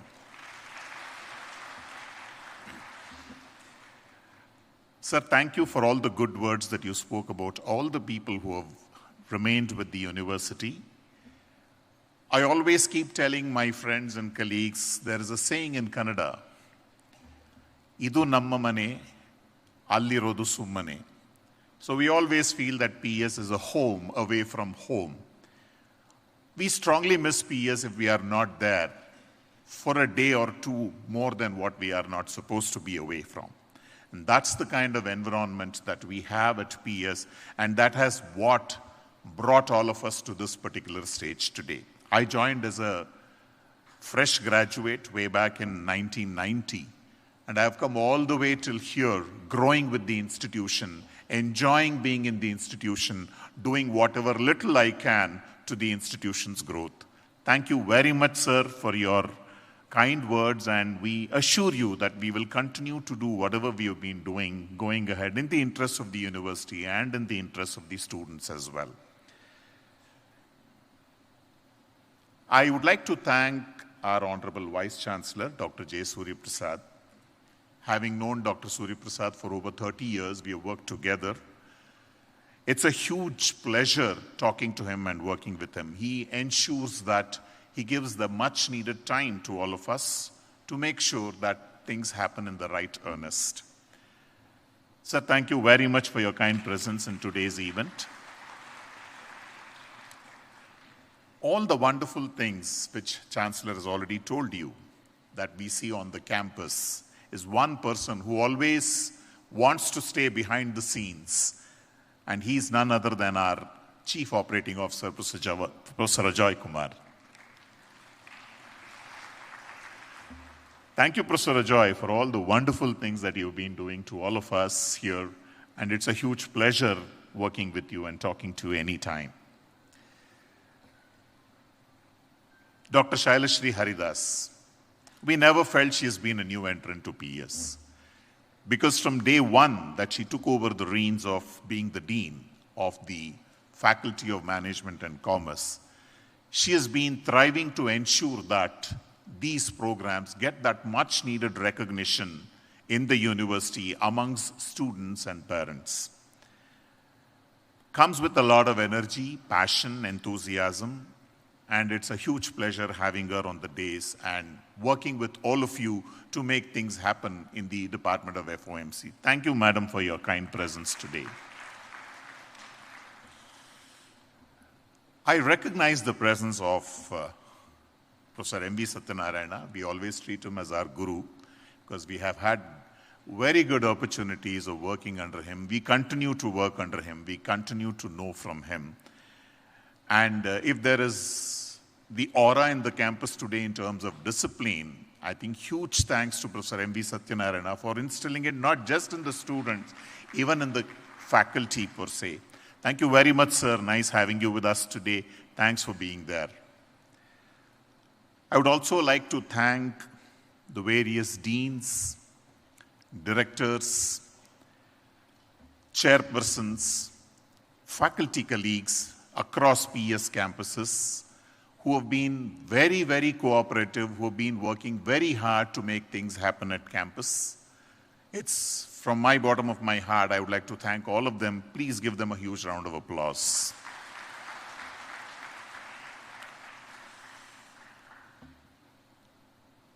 I would like to thank a few other people, the teams especially, the Office of the Vice Chancellor, the IT team, the operations team, the facilities team, and some of our assisting staff who have toiled hard to ensure that this event comes out very successfully. My huge thanks to all of them. To all the parents who have assembled here in huge numbers, this is the first occasion for you to witness your boy joining the portals of PS University. You will have several more occasions going ahead. Whenever your ward receives an acclaim or an accolade in terms of getting a reward or an award, we do have occasions to felicitate them. You will get those opportunities to come and see your ward receiving that acclaim on the days from the dignitaries on the days. Your sacrifice,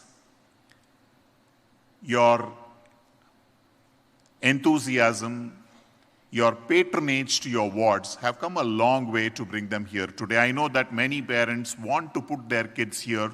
I do get at least a couple of parents every day who come and ask me, sir, I've already blocked my seat, but I don't know. I want to put my kid only in PS and nowhere else. That's the kind of faith and that's the kind of confidence that parents have reposed in our system. Thank you very much.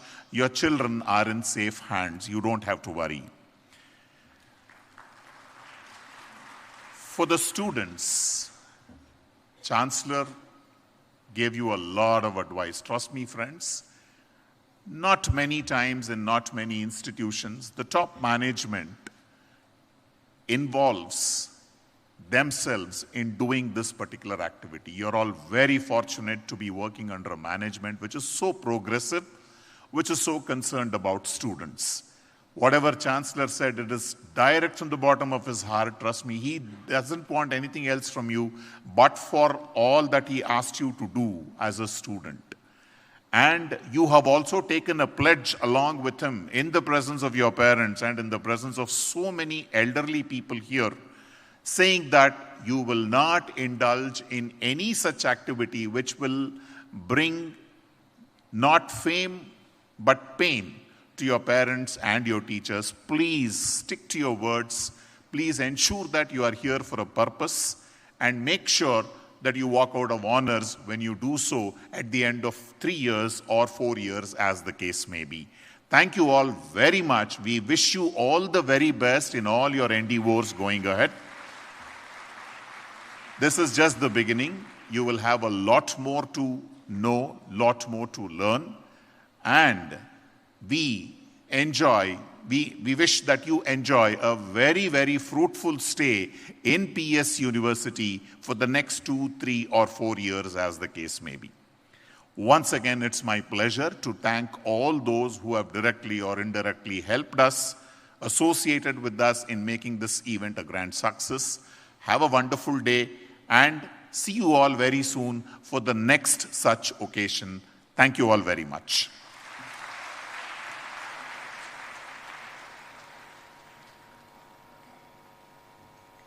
We would like to thank the Honorable Registrar also for his gracious presence.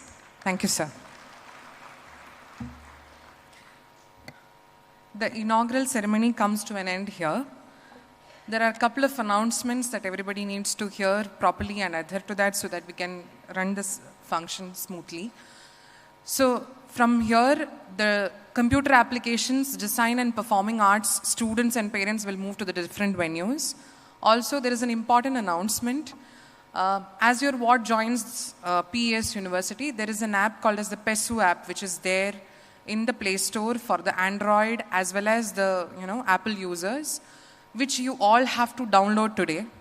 The same credentials that your child uses, you can also use, because this is one medium through which the university would like to communicate to all the parents, may it be related to the fees or the timetable or the exams or your ward's attendance on an hourly basis every day, their marks, any other concerns, announcements, exams, everything will come in that particular portal. So there will be a QR code which will be displayed here. You can all scan that QR code. It will take you to the app where you can download the app and do it today. We have a couple of faculty members who are there in the auditorium hall to help you out. People who are sitting in other auditoriums also, the QR code is scanned for their purpose. You all can please scan the code. Please request for help from other faculty members who are standing. I request all the faculty members in the different halls and auditoriums to help out the parents in downloading it. So I request the design team, faculty members, to please take the students and parents of design to 1A auditorium now. Can the design faculty members please raise your hands so that all those who are from design, parents as well as students, please move with them. You can see the front row. There are 3 faculty members who are there who will take you to the auditorium. Others, please wait. First, let the design team move. I request the computer applications department, faculty members, if they are there in the auditorium, to kindly come and take the students and parents of computer applications, BCA and MCA, to the respective venue. Performing arts, parents and students are supposed to move to TDM Hall. TDM Hall in basement 3. 1A, 1B and TDM hall. All three venues are in basement 3, B3, if you are going by lift. Request all the other programs, students and parents to wait here in the Opera House for the orientation. In the meanwhile, you can please download the app and try to formalize, the usage. If you need any help, we have faculty members who are there in the corridors who can help you out with the same. Request all not to rush. We have time. Please do not push. There are elderly people, small kids around. So kindly please give way for your neighbors as well to move out of the hall peacefully. Please do not push. Please do not rush. Take your time and move peacefully to the next venue. It's a request. Once you move out, the other venue, students and parents of the departments where orientation is happening here will be moving in. So it's very important that you move out so that they can make their way to this Opera House. I request all the faculty members standing at different venues to help the peaceful moving of all the people who are moving out from different venues. Request the faculty members to kindly assist any elderly or small kids in need.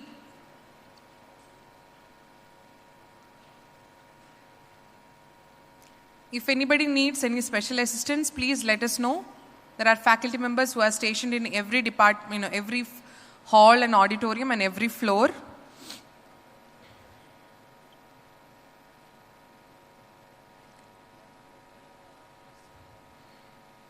Those who are in other venues, if this is live streamed, you can come to Opera House Hall. You can kindly move to the hall so that we can start with the orientation for all the other programs except for computer applications, design and performing arts. So students and parents of BCom, all programs, law, all programs, and BBA Business Analytics, wherever you are sitting, and also economics, BSc Honours in Economics, to kindly move to Opera House so that we can start with the orientation here.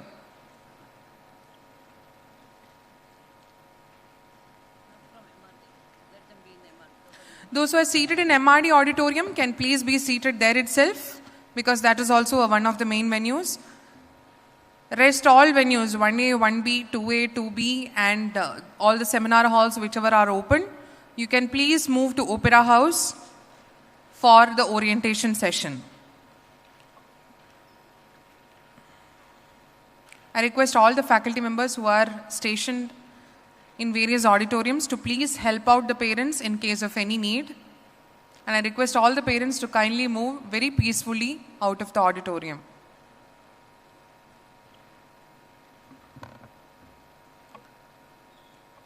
I hope all others have downloaded the PESU app. Please understand that it is very important for us to communicate to you, because many a times what happens is when you register the email ID, if there is any problem, the emails will not reach you. And since the numbers are huge, it is very important for us to reach out to you in some way or the other. So that is why we have the PESU app, which will be the only official communication that you will get.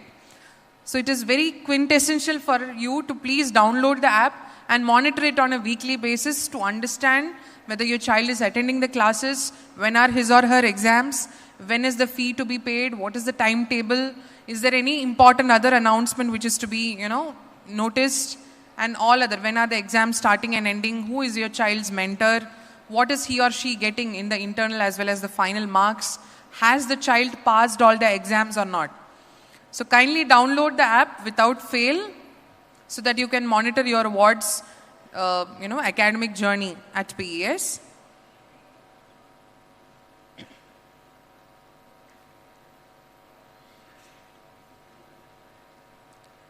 Yes, I request all the other faculty members in other venues to bring in all the other parents of Faculty of Management and Commerce, all the other programs to Opera House. Only from 1A, 1B, 2A, 2B and TDM and other seminar halls. Those who are seated in MRD to be kindly seated in MRD itself. Request not to crowd the corridors. Faculty members request not to crowd the corridors so that people can come in smoothly.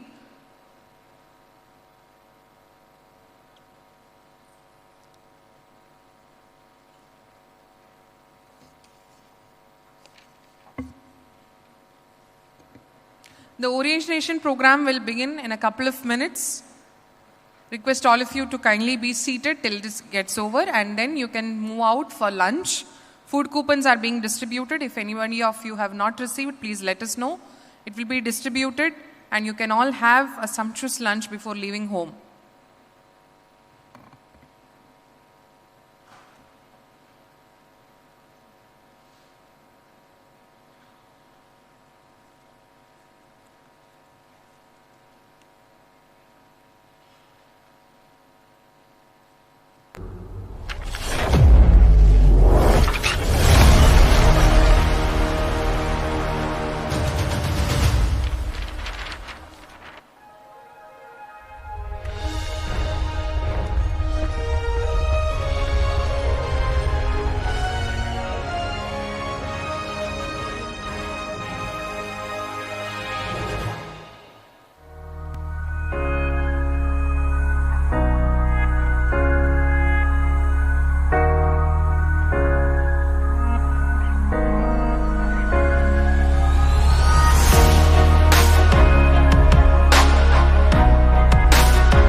Begins with a question. What if learning could go beyond textbooks, where every challenge becomes an opportunity and every experience a step towards discovering the best version of yourself? Welcome to the Faculty of Management and Commerce at PES University.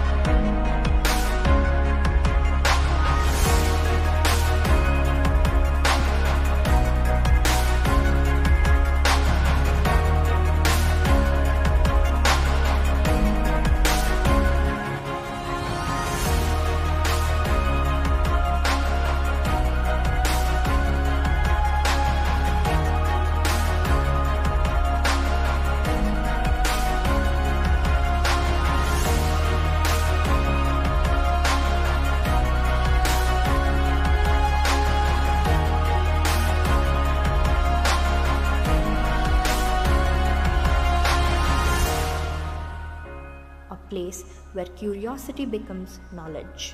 Knowledge transforms into action, and action creates meaningful impact.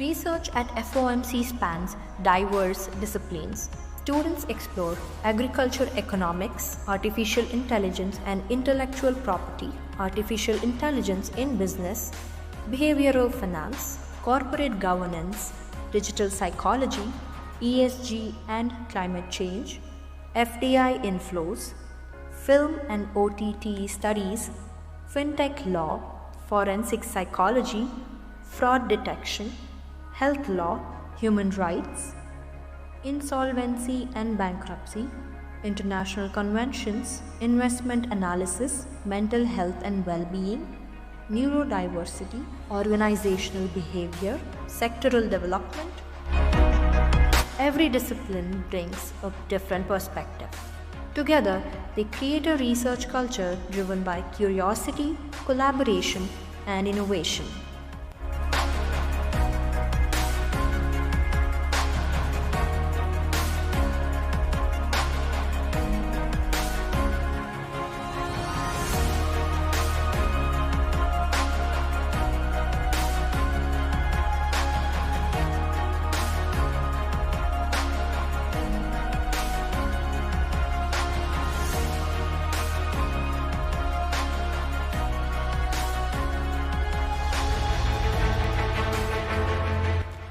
hackathons at PES University are immersive innovation sprints where students solve real-world challenges across technology, business, law, healthcare, and sustainability. Transforming ideas into working prototypes within 24 to 36 hours. Evaluated by academicians, entrepreneurs, and industry experts.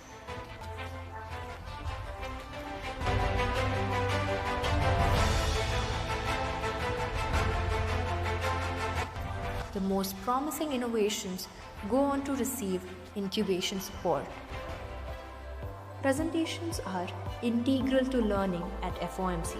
Students regularly present individually and in teams across subjects, developing leadership, public speaking, and analytical thinking that prepares them for boardrooms, courtrooms, and interviews beyond the university.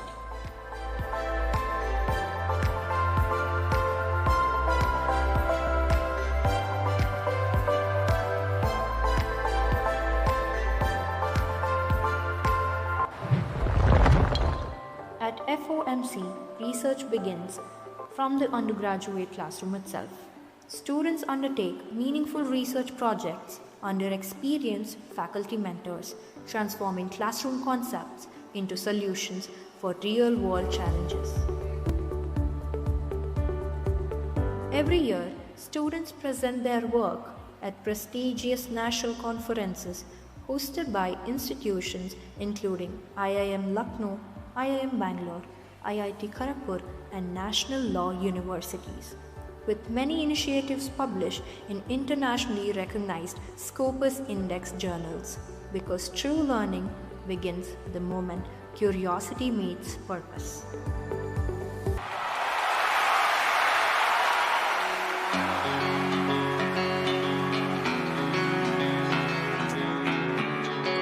Some memories stay with us not because they were planned,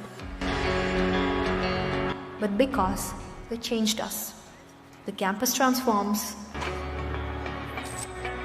the lights grow brighter, and everyone becomes part of something extraordinary, where friendships are formed, confidence finds its voice, and hidden talents emerge as performances and celebrations.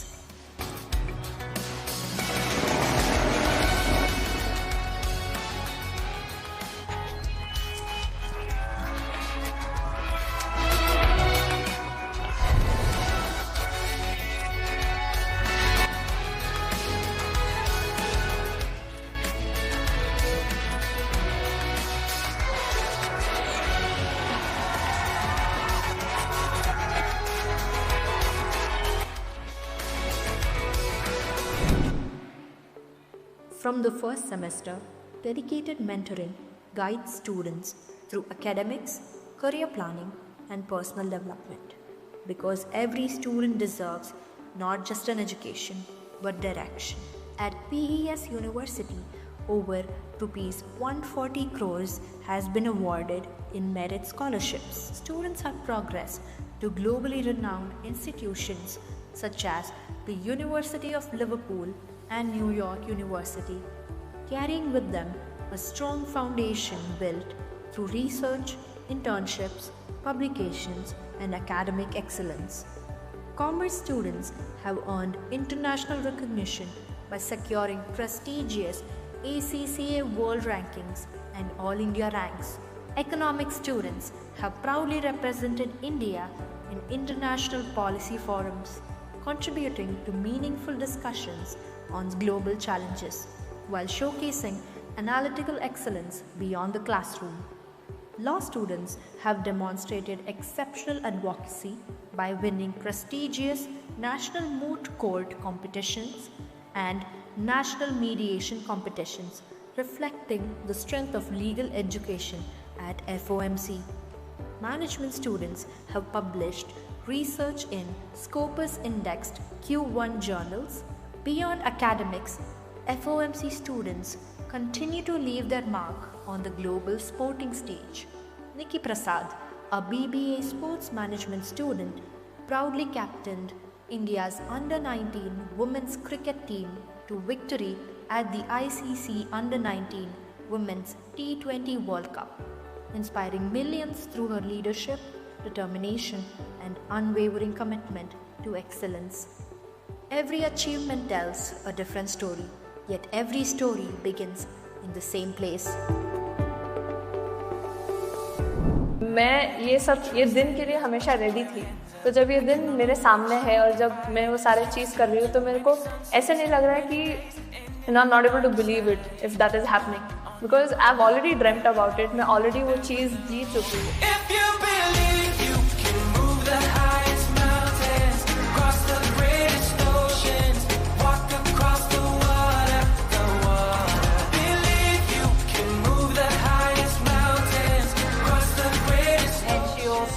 Nearly got us over the line and got player of the match. So, Nikki.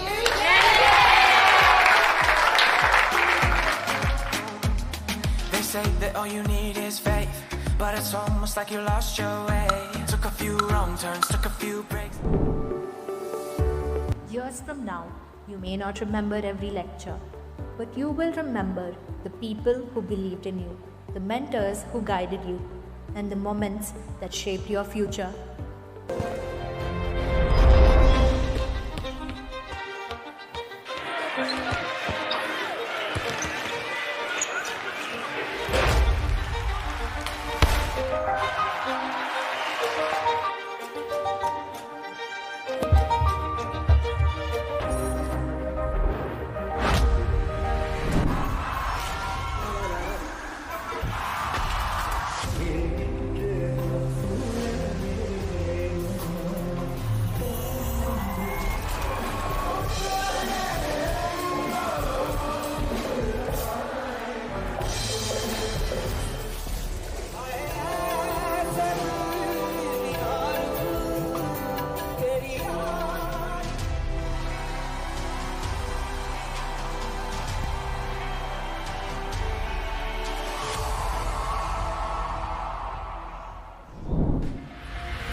Welcome to PS University. PS University gives you a 360-degree exposure, be it indoor sports or outdoor sport. Whatever your forte is, you get to shine. From a cricket ground to a football ground to chess to badminton, we have it all here. Gym? Check. Sports facilities? Check. Competition to showcase your skills? Check.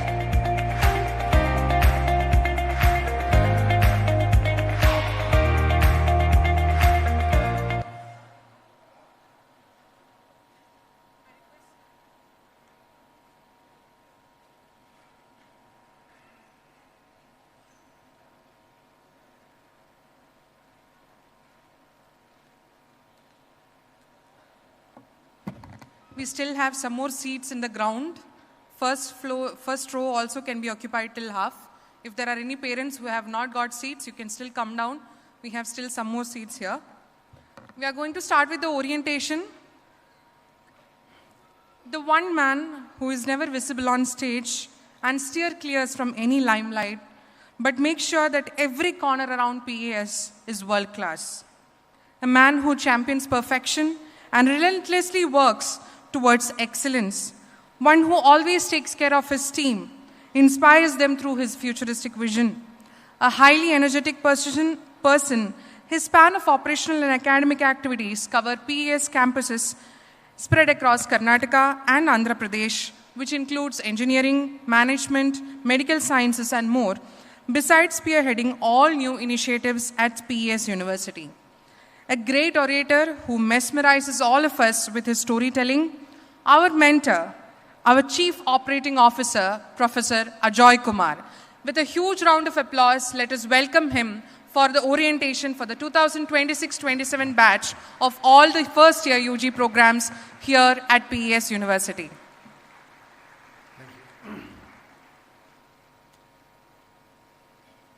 Thank you so much. Morning, afternoon, welcome to PS again. How do you guys like the movie?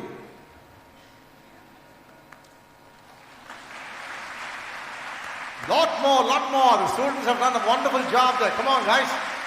All right, some of you can come in and take the seats. We'll get the lights off and a few more minutes, kind of a concert.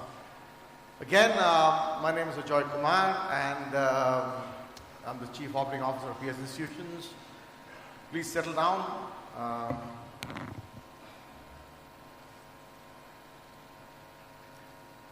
Okay, all right, good. So the first few minutes we'll have a little bit of a disturbance with people opening doors and things like that. Don't worry about it. So what we'll do today is basically give you a flavor for what to expect now that your journey at PS has started. Right? Now, first to start off with, who is this presentation for? Who is the target audience? Let's see. What is your name and which course have you opted for? My name is Shailashree. I'm taking admission in BBA Honours. My name is Bhuvanesh Manu. I have registered for a BBA program. My name is Sridhar, BBA. My name is Shekhar, sir, BBA Honors. My name is Ajay Kumar. I have opted for BBA General. My name is Pavitra A. for BBA Business Analytics Honors. My name is Vishnuta, BCom with CMA. My name is Tejas. I have enrolled for BCom and CA. Karan Mudalia, BCom CA. My name is Triti, BCom General. My name is Radhi Santos. I've enrolled for General BCom. I said Deepika Prasad, TED for BCom with CMA. Satvik, I've enrolled for BCom. My name is Shreya Biradar. I have enrolled for BCom with CFA. My name is Yashas, BCom. My name is Chiran, General BCom. My name is Lavati, enrolled for BCom with CMA Integrated, sir. My name is Vishnu. I've joined for BBA Jaipur. My name is Dhananjaya. I have opted for Bachelor of Science in Psychology. My name is Aishwarya Ayyappa. I have enrolled for BCom Honors with CA. My name is M. Raksharaj. I have opted for BCom ACC. My name is Shashwat Anand. I'm in BBA Business Analytics. Myself, Ritik Nivas, BSc Psychology. I am Dhawan and I have opted BSc Psychology Honors. My name is Mohit Kumar, which is in BSc in Psychology. I'm Vishal Joseph, opted for BBA LLB. My name is Rakshita in BBA Business Analytics. My name is Dheeraj and I've opted BBA LLB. Smriti Suresh for BCom General Honors. My name is Sanvi Seth. I have opted for BSc in Journalism and Mass Communication. I am Bhumika. I opted for BCom CA. My name is Chetan. I am pursuing BBA in JSRT. I chose BBA Honors. My name is Kushi. I have opted for BBA LLB. My name is Dipanshi Sharma. I have enrolled for BBA. Shravani Srinivas, BBA Jam. My name is Roshni. I have taken BBA Business Analytics. My name is Harsha. I have opted for General BCom. So I think many of them may be all your co-people who might be just sitting there. Anybody in the video who is here in the audience? Raise your hands. I'm sure. Oh, good. I see a few of them there. So we realized that we actually asked some of these new joinees to come and help us do these small videos, kind of a concert. Come on, come to the front. Okay, so after this, next, I want to talk about the vision. This is very important that you understand because every organization starts with this vision. The person that you see on your right is our founder chairman, Professor M.R. Doreswamy. Jawahar was talking about his dad today, and that's who he is. We lost him about a year and a half ago, and up till the ripe age of 88 or 89, he had a 6-day work week at PES, and almost close to 45 to 50 hours per week is what he did PES all the while. To create professionally superior, ethically strong global workforce committed to the core values of perseverance, excellence, and service. Professional superiority, ethically strong, and being useful to the world as far as a global workforce is concerned. 3 words that importantly means very important to PES: perseverance, excellence, and service. Now these may be big words for all of you guys, and you might want to have different words of your own. What is this thought process of these core values we talk about is, for every individual going forward, especially with the AI space that is coming in now, you understand that morals, ethics, some kind of value system is going to be how human society is going to be built. At PES, we talk about the concept of perseverance, for us to work hard, excellence, to do excellent quality work, and service, to be of use to people. Important to serve the community per se. Your 3 values or 4 values or 5 values may be different. You could have a different set of values that you want to follow.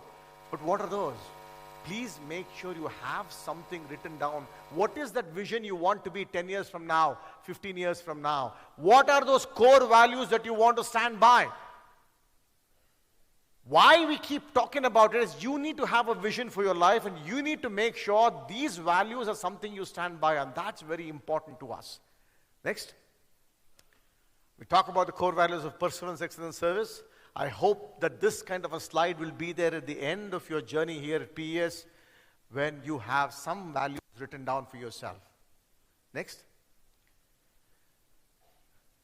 Now you see this concept that is there with respect to the amount of disruptive technologies that are happening in the world today. I just want to make a shout out to the people who are in the 2A and 2B auditoriums. I hope you people can hear me and so on and so forth, which is a good thing, hopefully. Now look at this slide. Look at this concept of management, leadership, and human resources, commerce, finance, management. These marketing, retail, and consumer trends, AI shopping agents, AI-enabled fraud detection, digital and embedded payments, skill-based talent models, AI governance and accountability. These are all technologies and problem statements that different people from different parts of the world are working on. Europe could have its own set of disruptive technologies. America its own, India its own. The list that we have got is something from Deloitte 2026 Global Human Capital Trends, Deloitte Banking and Capital Markets, again Deloitte. This is what Deloitte says, that this could be the technology of the future. Yeah, impressive. But you know what impresses me more about the slide is the one that is there in the very bottom.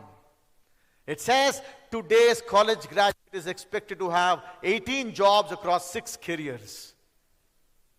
What clearly tells you is that change is the constant that you are going to see in your life.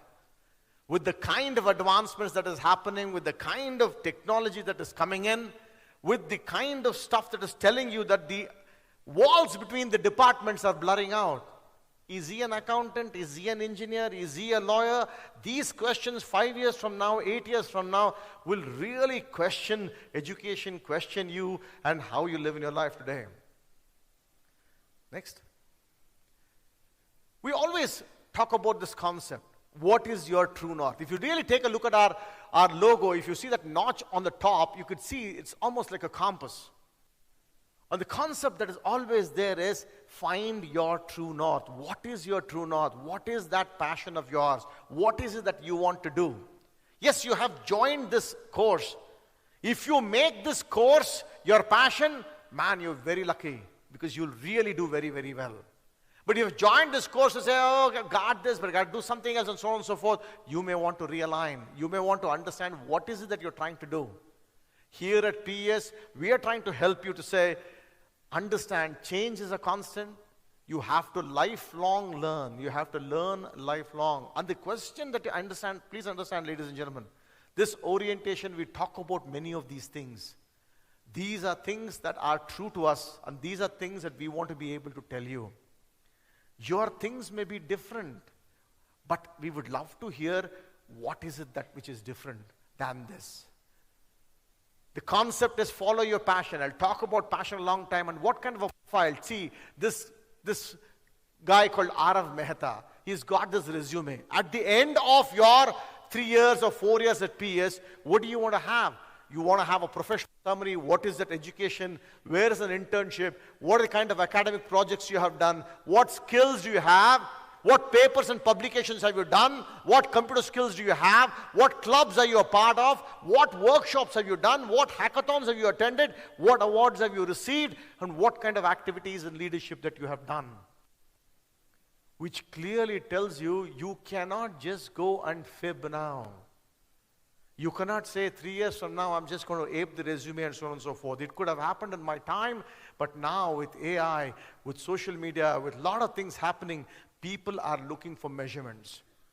In fact, companies are asking now that a person coming into the company now should have 3 years experience, should be of that mentality. New people who are joining fresh from the college should have 3 years of experience. That is their expectation of the company. What this resume and this profile tells you is, you have to be busy out here at PES. A lot of opportunities will be given to you. but you got to get busy. And you have to make sure that you position yourself, make sure your LinkedIn profile looks good, and so on and so forth. Next. Now let me ask you, we looked at this bunch of students and we asked them, fine, you are the guys. How many hours per day did you spend on studying? Let's see what they had to say. How many hours do you study per day? 2 to 3 hours. 2 to 3 hours. 1 hour or something. 1 hour. Do not study more, sir. I think it's around 45 minutes to 30 minutes. I don't really study, or maximum for 45 minutes. For half an hour, 1 hour. I don't study. So I would say like an hour. Probably like 1 hour. I don't study much. Maybe 1 hour.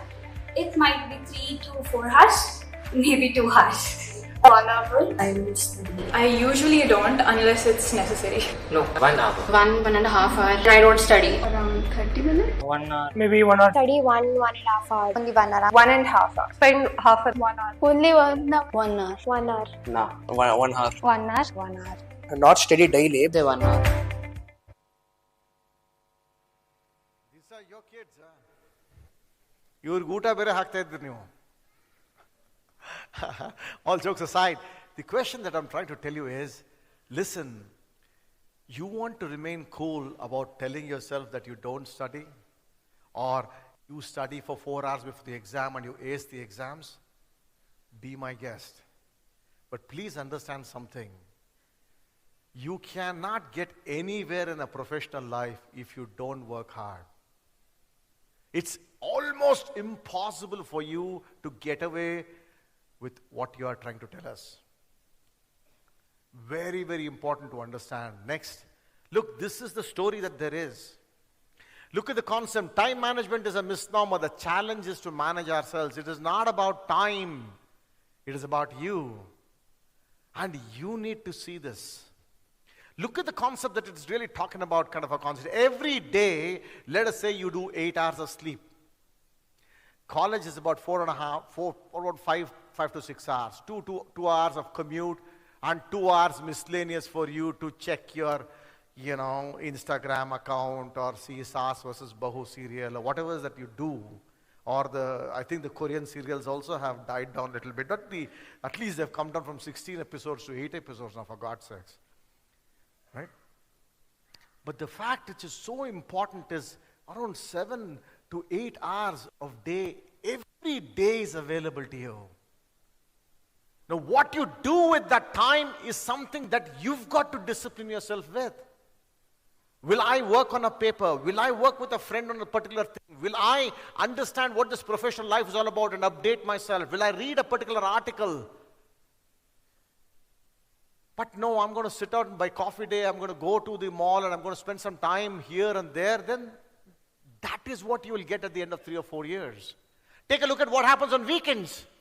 8 hours of sleep and 16 hours of time you will really have. 16 hours, 8 hours you enjoy. Another 8 hours be accountable for yourself. I'm not asking you to sit and study all the while, but I'm asking you to say, do something with the time which makes you better. Any friend, any student, any person that you are in association with, which poo-poos this idea and says, what do you do for 8 hours? You're always studying. Don't be near them. Because you need to influence yourself with people to say, I've got 3 hours of time every day. I'm going to better myself. I'm not asking you to study. I'm asking you to better yourself. I'm asking you to say at the end of 3 years or 4 years, if somebody were to pay you for what you know, you better be worth it. And especially in this market. Next. This is your calendar of events.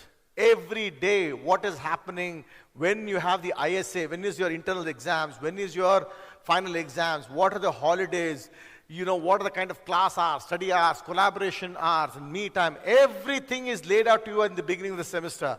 It is for you to structure your life, structure your framework, structure your career, structure your entire 4 years around this framework. Next. This is a wonderful question. Parents, watch out. What would you like to be your pay package after you graduate? Please listen to our students.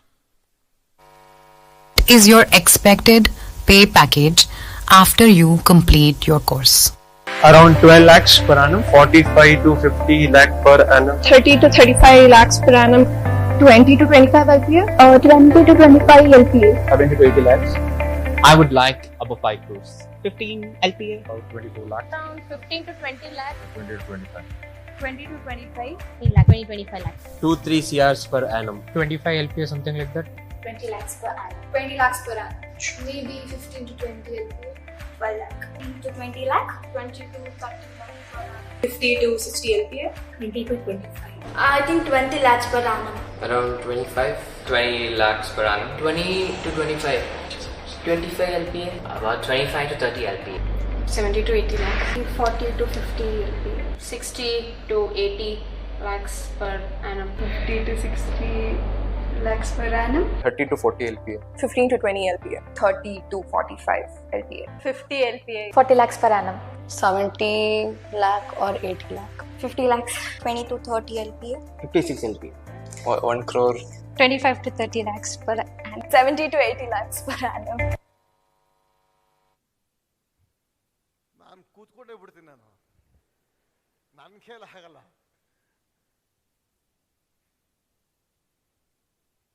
Sometimes these crores and so on and so forth come in and we look at our students and say, it's wonderful to see students say something like this. There is nothing wrong in aspiring for what is it that you want and working towards it. Our thought process here is, if you want that pay package, and if you are going to answer 30 minutes, 1 hour, 1.5 hour, be my guest. If you're going to think that magically people are going to pay you that kind of money for you, for just having completed a degree at PES, please think again. If you think people are going to pay you that kind of money to be cool, to be spending out time with your friends all the while, seeing all the movies there is, and spending all the time and reading before the exams, and that's what you do, please be my guest. Understand the dreams and aspirations you have. People who are talking about crores and 25 lakhs and 50 lakhs, they're not far off in what they really want for themselves. There's nothing wrong with that. But the thought process is, are you willing to work for it? And God forbid you don't get it. Let us say at the end of 3 years you don't get it, you just get 6 lakhs per annum. But will you take that rejection, work harder to achieve that another 5 years from time? Will you put the discipline in yourself? That is what PS is all about. We hope all your dreams are fulfilled. We are warning you that what is happening on the street, what is happening on the world outside is a different ball game.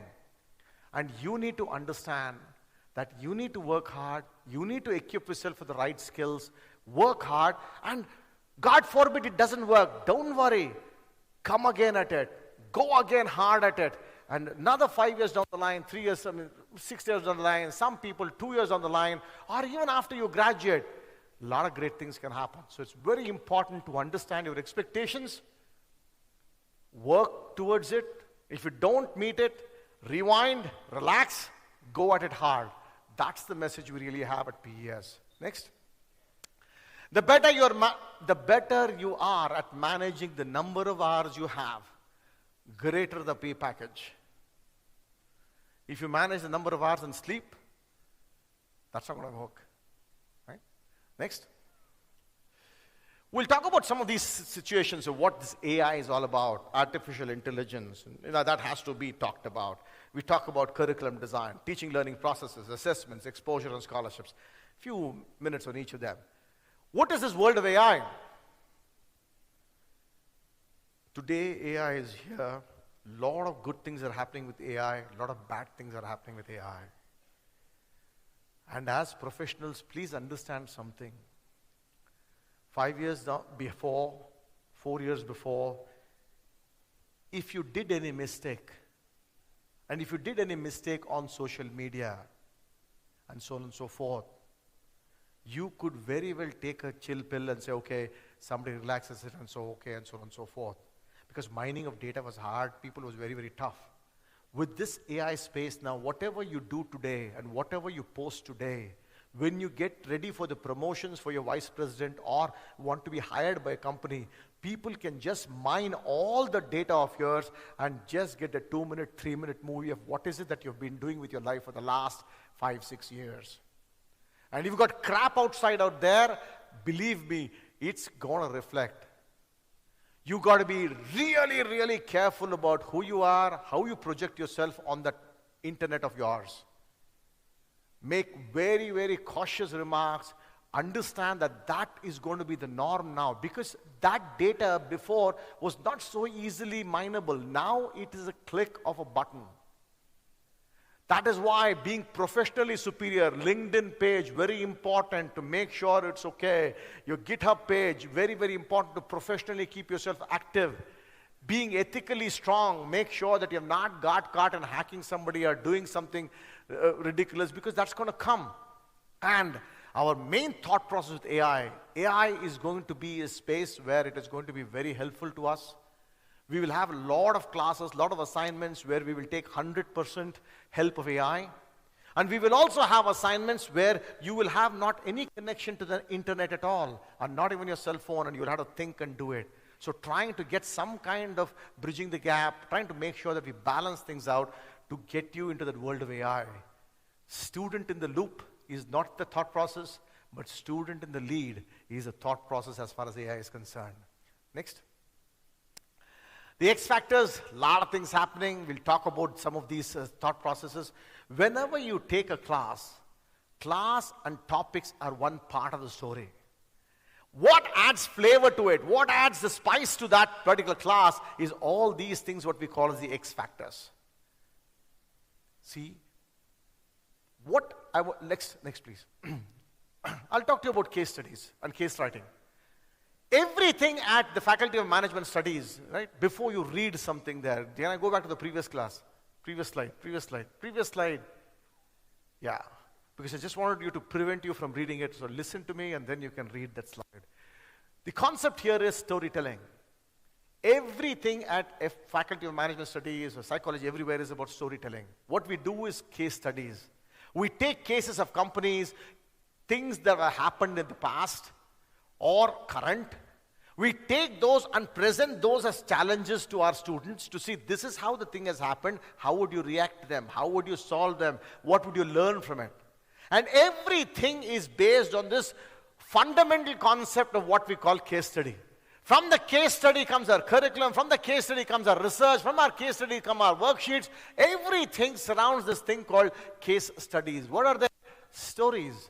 Stories you learn, professional stories that you hear, and professional stories that you remark on, opine on, and get some information on. Next. This is what the case study is all about. You will have about 5 cases per subject, generally about 25 cases per semester. You have a story, you'll have conversations about it, and you'll debate about it. Take a look at management, Maruti Suzuki labor unrest case. The Mahindra and Mahindra into the EV market, domestic and international. How did the Mahindras come into the EV market? What are they doing? How are they doing it? We'll talk about a story. Then we will find out what kind of conversations we want to have. And then we will take positions to say, hey, I agree with this, I don't agree with this, and try to see where that journey takes us. So because of that, we will learn more about the Mahindras. We'll learn more about Tesla's leadership. We'll learn more about the psychological phenomenon behind our resistance to change. The Sabrimala case, the Airbus versus Boeing, insider's account of Yahoo Alibaba deal. Just imagine the kind of wealth of information, real world experience that is being brought to your doorstep. And that you will do about 25 cases per semester. Next. These case studies we take, and in every subject, we urge you to dive deep into any one particular subject / topic that you really want to do. And that is what we call research. Research is about spending more time on one particular topic. You do again 5 per semesters, producing industry opinion papers and white papers, understanding in-depth application of subject, case report writing in psychology, again, moot court, legal research, news reports, and so on and so forth. Every slide that you see really here, you see this wonderful icon called AI, which we have coin called real world intelligence. That is what PS stands for. What is real world intelligence? The ability for us to impart AI for professionally, ethically, moral purposes. And to make sure our students understand when they use that, they use it responsibly. And one of the responsibilities include that you don't go and ask AI for all these questions, because if you get to do that, then that's where your learning vanishes. Yes, we do take precautions for that. We make you write research papers in class. We have sessions to do that and so on and so forth. But always trying to tell you, there are certain things you want to use AI for and certain things you don't want to, because you don't want your learning to be hampered. Because this is not about passing exams and getting 100% or 90%. This is about learning and making sure you're professionally superior at the end of 3 years or 4. Next. The concept of worksheets. Now we have case studies. We have done a research paper. Now we do about 10 worksheets in every subject and 50 per semester. Again, they're all application problem based, handling large amounts of data, and depending on the stream you're in, whether it's psychology or law or BBA or BCom or ACCA or CMA, you will be given those kinds of problems for you which you will learn to solve in class. And you will do that without the help of net, without the help of anything. In class, you'll try to do that. And more earnestly you do it, more earnestly you prepare for it, the better you will be. Next. And peer-to-peer learning. This is a wonderful thing, you know. On the case studies, I talked to you about this Maruti case study. What we do is, we do the case study and we ask students to write up a small thing on what it is that they understood with the case study, and they submit it electronically. Once that it's submitted electronically, we do something called peer-to-peer learning. What is this peer-to-peer learning? The ability for us, we mask the student's name out. We take out the student's name out from the paper and we expose that paper to 5 of his friends/students. So every student gets to evaluate 5 other children's paper or 5 other kids' papers. So he'll go read some paper he does not know, 1 or 2 or 3 or 4 or 5 in addition to his own paper. So he learns not only in evaluating his friends' papers, but the ability for him to see 5 different points of view. How is it that they thought about the case? What did they think was important? How did they go about figuring what it was?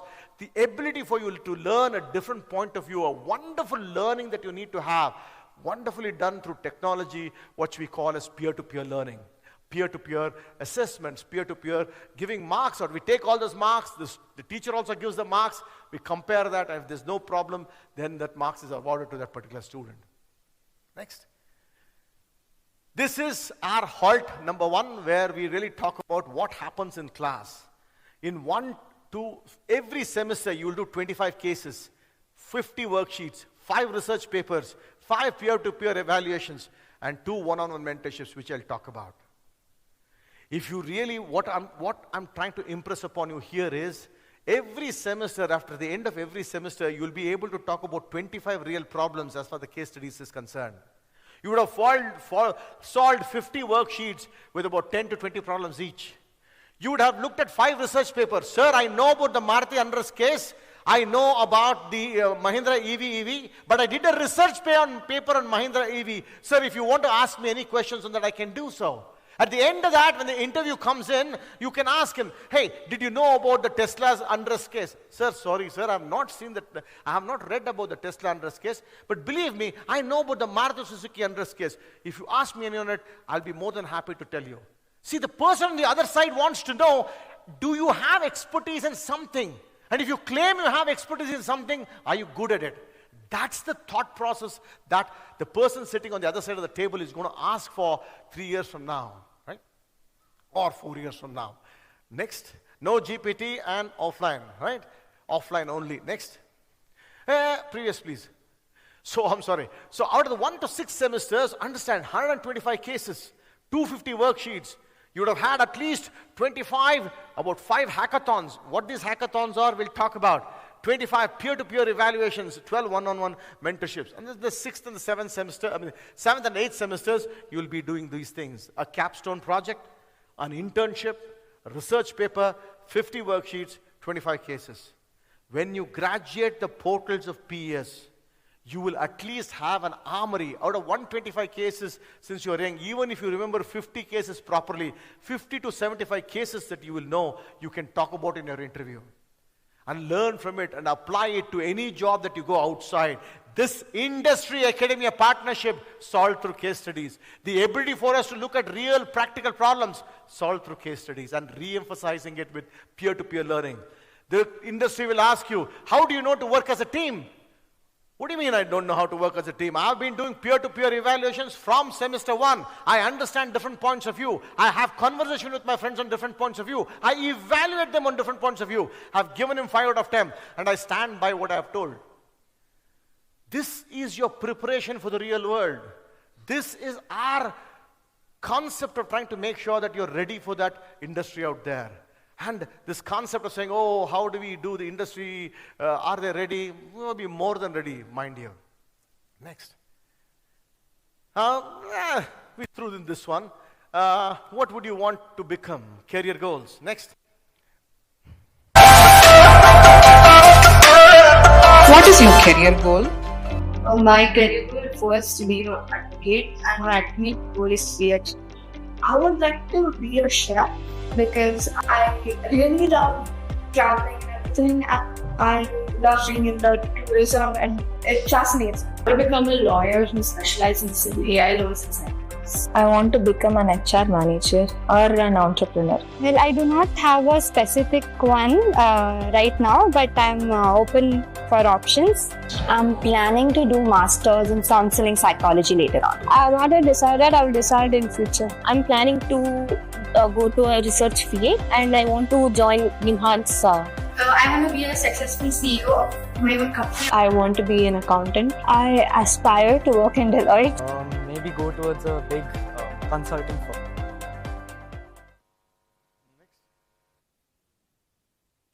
So we ask this thing about people, right? We say, what would you want your career goals to be? And a lot of people have some great answers and things that are there. And we want to be able to say, look, we had these case studies, we had these research papers, we have having all these wonderful things that our students are doing. What can we do to make sure they get bigger and better? And that's where we stumble upon this concept of the fundamental building block of assigning problems to our students. How do we assign these case studies? How do we put these problems, these worksheets together? And that's what we go into the concept of job. Here, it is actually meaning the jackfruit, orange, and banana problems. What does it really mean? The ability for the student to solve these jackfruit, orange, banana problems and the ability for the parent to measure it. Let me explain. How easy is it to peel a banana? 1-year-old, 2-year-old knows how to peel a banana. Easy to do so. Easy peasy. Now you want to peel an orange. Take out those seeds and make sure the gets away. Maybe 4, 5, 6, 7 years, little bit more. And jackfruit though, forget it. Right? Oil, harlanne hako, idhako, khatto, patto. It takes a lot of effort. So our problems are also structured like that. Banana being the easiest problems, then the orange problems, then the jackfruit problems. And why do we do that? Because many times your grandmom or even your mother can come back and say, hey, yes, jackfruit problems madhya. How many banana level problems have you done? How many orange level problems have you done? And many times people think it's a poo-poo about what I'm trying to tell. But please understand something in your life. If you don't have measurement and if you don't have people asking you, then how will you improve? If your mom were to ask you how many orange level problems have you come, Mama, Bidama, orange level. If that is going to be your attitude, how will anybody measure you? What do I mean by that? Next slide. Look, what is it I'm talking about? Look at a banana level problem. Analyze the trend of Alabama's income tax revenue over the past 10 years. Straightforward. Analyze it. Look at the orange level problem. Analyze the trend of Alabama's income tax revenue over the past 10 years. Decompose the time series and explore correlations with other economic indicators. Little bit more stuff. Look at the jackfruit level problem. Conduct an advanced test the impact of specific policy change.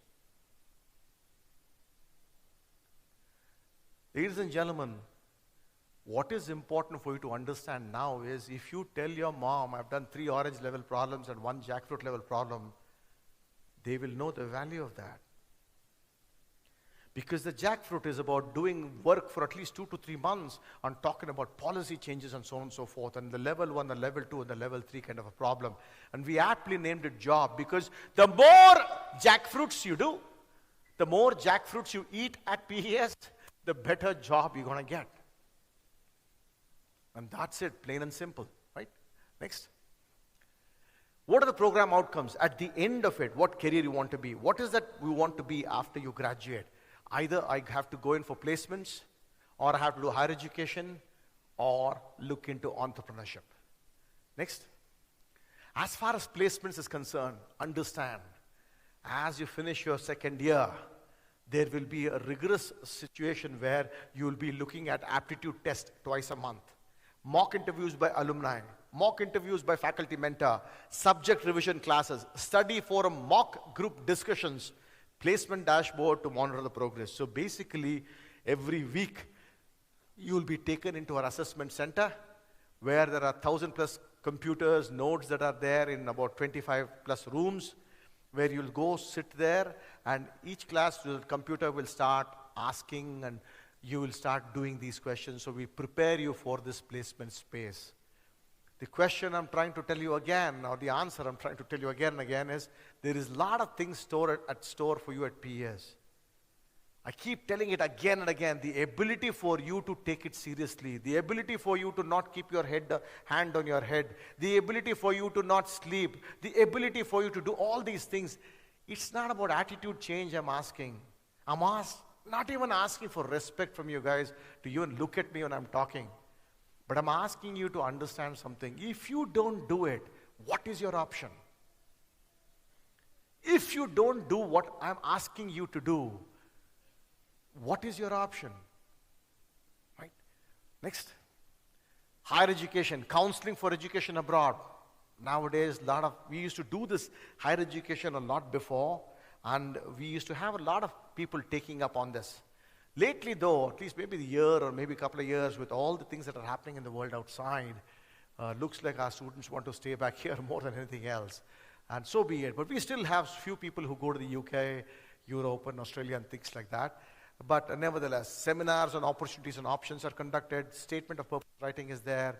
A CAT prep is also done for your management school if people want to pursue their management in IIMs and so on and so forth, or at PES also. Next. We also have entrepreneurship. As you came up the ramp today, on the right-hand side, you saw the Center for Innovation and Entrepreneurship. If it is open, you can also take a look. In fact, it will be open. You can also peek in there and take a look at it. First year, a lot of entrepreneurship and innovation, entrepreneurship classes are held. Everybody goes through some form of it. And if you choose to really open your own company, then you have the ability to do so with PESU Venture Labs. And you know, when I said that particular statement, right, if you want to open your own company, you can do it. I'm dead serious about what I'm talking, because look at the exposure you're going to have at PES. You are in BCom, you have an access to a guy in computer science, electronics, mechanical, electrical. You also have access to the 250 doctors. We've got 250 seats intake in the Electronic City campus of all the doctors. They're close to about 1,000 doctors. There are 1,500 nurses, allied sciences. What is the kind of product you want? I will be your CFO. I will be your accountant for the company. I can do the marketing for it. Number of things are available because you will be working with other students. If you want to work with other people from the engineering departments, from the medical departments and so on and so forth, you've got to be good and you've got to be able to do well. And PS provides a platform of interdepartmental specialization, interdepartment learning and so on and so forth. And that is really the power that is vested in this wonderful university. Next. Before, these are all the, the icons of all the companies that have been formed in PS for different things that are there. So on and so forth. Next. One of the most important things we do, case studies we do, research papers we do, worksheets we do. We talk about the job problems of giving you a layered approach to how to problem solving and so on and so forth. We also do this concept of exposure. What is this exposure like? Whether it's summer programs, internships, guest talks, networking activities. You take a look at what hackathons are, study-thons are, summits, international are. What is it? We'll see in some of the slides that are there. Next. This is what we talk about, expert talks. Every week you'll have some expert talk or the other in all the different branches, whether it is law, psychology, BCom, ACCA, wherever it might be, you will have these expert talks, right? These were all the people who came in for the law space. Next. You also again have this conception with respect to different people like Gopal Swamy. We had for a monetary policy advisor. Wonderful people actually come and spend time here. Now the concept is when one of these people come and talk, please understand, what is the reason you go visit a guest talk and you say, hey, look, I can also see this on YouTube. What is the problem? I can go. Why should I really worry about this guest talk and listen? Because let us say when you have Soubik Dasgupta, the CEO of Pi EV Solutions, coming and giving a talk, the ability for you to listen to the talk is one story. The second story is what does Dasgupta do after the talk? He hangs around to answer questions for the kids. You can always invite him to go to the canteen and have a cup of coffee with you. Find out, sir, how do I do what? How do I get an internship in your company? How do I get a connect? And those are the LinkedIn connects you will get, which will make your LinkedIn profile look good. The ability for you to interact with these people is what makes these guest talks very powerful. It is not about just listening to them. It's about trying to tell you how you will go ahead and try to interact with these folks. How do I talk to this person? How do I approach them with a job? How do I say, look, I've got something of value. Can you give me an internship? Rather than going and giving a resume and saying, please give me an internship. Nobody's going to do that. Sir, I have this value. I have this value proposition. I looked at your talk in the Indian Institute of Science. Where is your next talk, sir? I'd like to come and listen to it. Hey, I looked at your company profile and I have these kinds of, options or suggestions that I can do. Would you like to listen to them? Can you give me a 5-minute time so I can give you a pitch? Doing that, you never know what will happen. You could land up at the job 6 months from now. Maybe that internship will open up. Maybe he'll reply to the email of yours because having listened to you or having talked to you in person, maybe he'll be able to do that. And that is the thought process we're trying to imbibe in our kids. Don't just look at it as guest star, they'll come and talk, I got to listen. It's about how do you make that useful for yourself. Next. Again, these summits, ladies and gentlemen, we allow about 40, sometimes 25, 30, 40 people who come. This was the Artificial Intelligence Summit. People from different parts of life who came in, the chief technology officer, president, global CTO, everybody of repute who have come in. Now the ability for you to interact with these folks, the ability for you to see where you are going to position yourself. Look at this concept called Dr. Virendra Gupta, founder and CEO, NeuralChaos.ai. Simple case study I do. I go look up Dr. Virendra Gupta's LinkedIn profile. I go look at his resume and I see, do I want to have a resume like that? Do I want to become something like that? Because we are here giving you examples from real world. These are the people who are running the show today. This is their resume. This is their LinkedIn profile. You can have a preview into that. You can look into that. You can create your goals surrounding that. You can create your thought process. Okay, I want to be this guy. If I want to be this guy, what should I do? What has he done? Where am I? How do I bridge that gap? This is the kind of talk that you need that 7.5 hours every day for. You need that 4 hours, 5 hours. Remember I told you always upgrade yourself, better yourself, better yourself. Why? How do you better yourself? These kinds of exposures, when you listen to them, when you talk to them, that's what you can see. You can always look at Elon Musk. That's a different story, right? I'll always look at Jeff Bezos. I'll always look at Narayan Murthy. But that's too far a bar out there. These are people who are every day in life, who are there in Bangalore, who are running very successful organizations worth a lot of cash. What are they doing? What is their background? How do they do it? Wonderful lessons of learning. Next. Again, this is a Center of Excellence in Learning and Development. It was a CMO summit. Wonderful people who had come in here, giving you again a flavor for what I was talking about, learning from them kind of a concept. Next. Again, this is the brand summit. Wonderful thing. This is there about how do I do branding? How did companies do their branding? And you're listening to life stories from each one of them as to listen to what they thought about it. Wonderful thing. Look at this concept. Sumati Chari, Director and Senior Partner, PR Hub. What did she do to get there? How did she get the job? How is she doing it? How does Sumati Chari work her life? How? Does she have kids? Oh, great.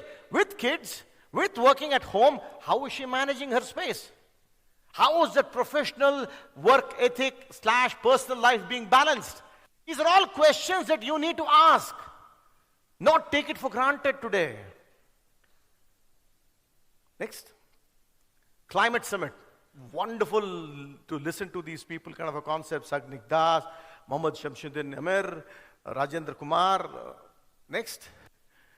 The FinVision Summit, again, on financial. Different concepts, whether it's law, whether it's psychology, whether it is, the BComs of the world, commerce. A lot of things are happening. You'll at least have about 2 of this every semester. And it happens across. If it is happening in psychology, it doesn't mean you can't attend it. You can go ahead and attend it if you choose to do so. If it is happening in law and you understand, hey, I also need some law flavor. I want to understand how this patenting is done. I want to understand how this labor law is there. You can surely go attend that. Nobody is stopping from you. And the wonderful thing is we also have conferences and technical conferences in the engineering space, whether it's computer science, AI, or AI, ML, or electronics. You're free to attend that. You're free to go there and explore your horizons. For all that, you need time. You need to manage your time. You need to think about that 7.5 hours you have and do it properly, and you'll get a wealth of experience here at PES. Next. Again, this was a very, very powerful and a very, wonderful summit. This was about entrepreneurship and family business conclave. In fact, what we did was we invited all the parents who ran businesses at PES and asked them to come and talk about the various experiences they had. And it was a big hit with our students because you really understand, Taza Tindi or Yen Martadro, how do they really do it? What did, Prashant Opticals, how did he go about building his business and where he is today? Wonderful opportunity for people, and especially for people who have their own businesses, is a very, very powerful thing. Next. Again, here we have this concept of international R, where you have different people from outside India give you an exposure. So if you if you take a look at Warren Blowfield or Pastor Argulas, he, I think, was in the Philippines. Again, you take a look at Baliram or Professor Phil Harris. What is the reason for us to give you this something called International R, where you get to read and see and listen to them? Because you want to understand how other parts of the world think. You want to look at the concept of saying, hey, how is this other world looking at it? How does Phil talk? How does Pastor Argulis talk? How does Warren talk? How did Baliram talk? Is there something I can learn from them? Is there some way I can present myself in that fashion? What is the kind of knowledge they have? How have they structured their presentation? How are they presenting themselves? All things of value to learn and keep soaking it all up. Next. Again, this is on human behavior unveiled at Psychology Summit 2026. A lot of stuff happening. Next. A lot of industrial visits. They do have a lot of industrial visits also, which take you in different places and make sure you're exposed. Of course, we open it up to all the 300 students or 350 students, and we say, how many people want to go on industry visit? Everybody, today everybody's yes, 50 people will sign up. How many people want to come to the summit and take a look at it? 60 people will sign up. And we say, nothing doing, all of you have to go to the summit. All of you have to stay quiet. All of you have not talk to your kids. We can't keep policing that space. You got to understand, if you got a chance to go to the industry, you got to lift your hand first. Why are you bothered about what your friend is doing? If that fellow poo-poos that idea, you should not be around him. That's why I'm trying to tell you, industry visits, summits are all meant for you. You need to participate. Next. The mental health that happens, wonderful, wonderful initiative by the psychology department, really brilliant stuff. They spend a week on campus trying to educate everybody about mental health week. And this wonderful thing called the gratitude wall, unbelievable. They go to every teacher and say, thank you so much for the work you have done and so on and so forth. talking to people and saying thank you to them goes a long, long way. And believe me, there's a lot of things that I've learned from the psychology students. This gratitude wall really moves me all the while. The kind of stuff that they go to all our people, in our housekeeping stuff. Hey, thank you for keeping this clean. A wonderful gesture, and they do that whole week. The kind of stuff that we want to bring that change about in people per se. Next. I had the Niman's visit, the jail visit, and the gratitude week again. The jail visit was pretty popular. I can tell you that. A lot of things happening with the jail visit, I suppose. I mean, again, people with difficulty, people with issues. How do you deal? How do you cope with it? Next. Again, this was Mr. Satish Manishande and, of course, Sai Deepak, some of the luminaries and people who have come. You can see our dean and, of course, our vice chancellor. Wonderful stuff that keeps happening. Something or the other is always happening. Participate, participate. Next. Again, the National Moot Competition, wonderful thing. I think we had close to about 6 judges who came in. We had a sitting Supreme Court judge who also came in and so on and so forth. Very impressed with what our students had to offer and the facilities that we are providing. In fact, they looked at our moot court and they were awed. They said, oh, I'm going to take this photo of this moot court. Even Satish Manishande said the same thing. I'm going to take a photo of this moot court, take it back to my superiors and show them this is how a court hall should look at our concert. We were so humbled by what he had to say and so thankful for the kind words he had for us. Next. And of course, the Legal Services Clinic, where they go out and help students and help the service part of it. The law students go on, help. We have adopted villages where they go and serve and do some services and so on and so forth. The villages that we talk about are there. There they go. It's basically in the Ramnagar district to find out if they have any problems, if anything that they want. Maybe some small briefs can be written and so on and so forth. They help with all that. Next. This is again the economics, the Institution of Economics, the Economics Policy Roundtable 3.0, Economics Priorities and the Changing Global Order. Again, number of people that are there. That's the same theme that you're seeing again and again, which is held on 9th and 10th of April 2026. Next. The economics again, the policy and roundtable, one other thing that was there, which happened. Next. Exposure, the hackathon. Wonderful. I mean, you should really look at this concept of hackathon. What is this hackathon? What is this hackathon? Many people say, oh, we know what a hackathon is. You work on a problem. The thought process of a hackathon is that understand that you want to take this problem statement, which is a pretty decent problem statement, and make sure that you have some kind of an understanding of it and some kind of a prototype / solution for it within the 24 to 36 hours. Easy, na? But why do we participate in hackathons? Why should you participate in hackathons? Please understand something. Every point of your life, let us say I've landed in Brussels. I have gone to Paris and have gone for a presentation for my company for selling water. And I go there with a presentation for selling water.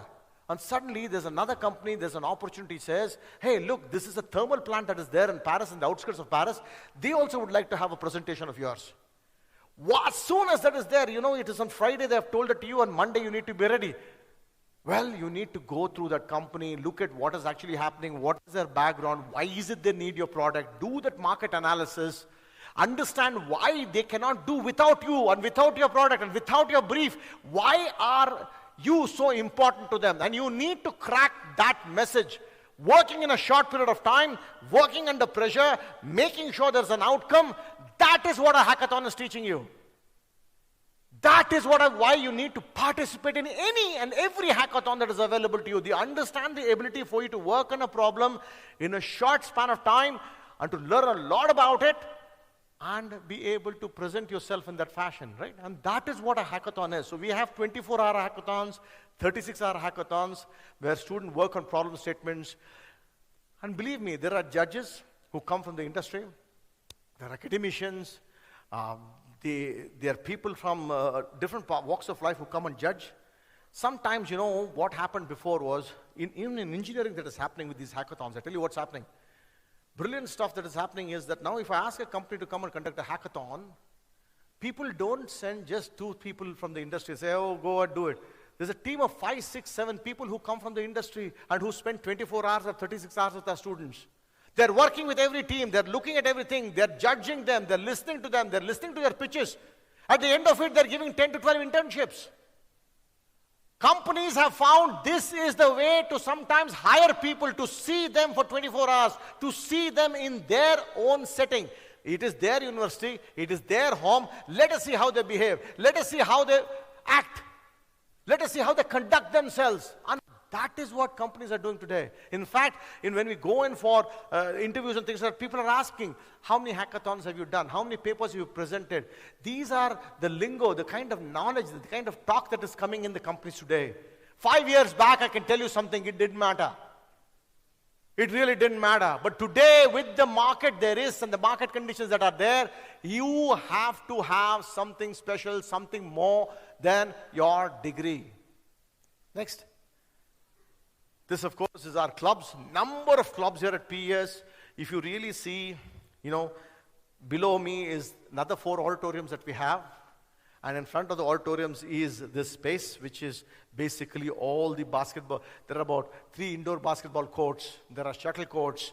There are, pickleball courts. There's a gym. There's a yoga. A lot of clubs that are there. A lot of things that are available to you. Participate. That's the most important thing. We have built all this wonderful infrastructure for you to participate. Please celebrate all your birthdays at PS, not in Indiranagar. Parents, please understand, they celebrate the birthdays here. Like the Chancellor said, there will be no smoking, no drinking, and no drugs. We can promise you that. And there are different kinds of restaurants available. You want the soufflés and a chicken breast with something, or you want to look at something which is very different. We also have about 3-4 restaurants which your names are hard to pronounce also. We also have dosa. What I'm trying to say is spend time on campus. Participate in the clubs. Go, our library is open until about 11 p.m. Go spend time in the library. Work with students. Hey, let us work on a project. Let us sit together and discuss what we talked in class today. Let us take a look at today's newspaper and let us discuss on the same. You need to have ideas like that to do well. Next, I'm just going to show a small snippet about what are the kind of activities we do. Next, please. A choice to learn, explore, and become more.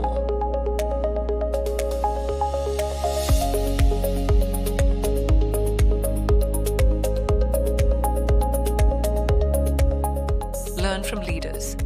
Gain insights from those shaping industries and inspiring change.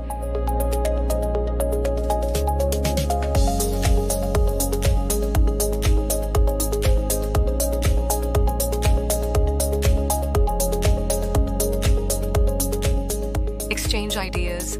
Discover perspectives that expand your thinking.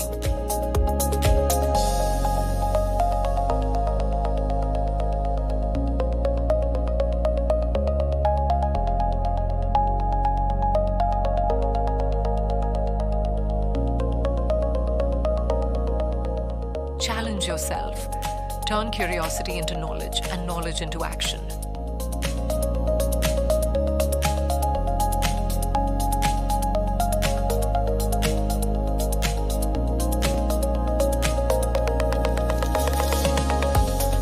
Create solutions. Collaborate, innovate, and push beyond limits.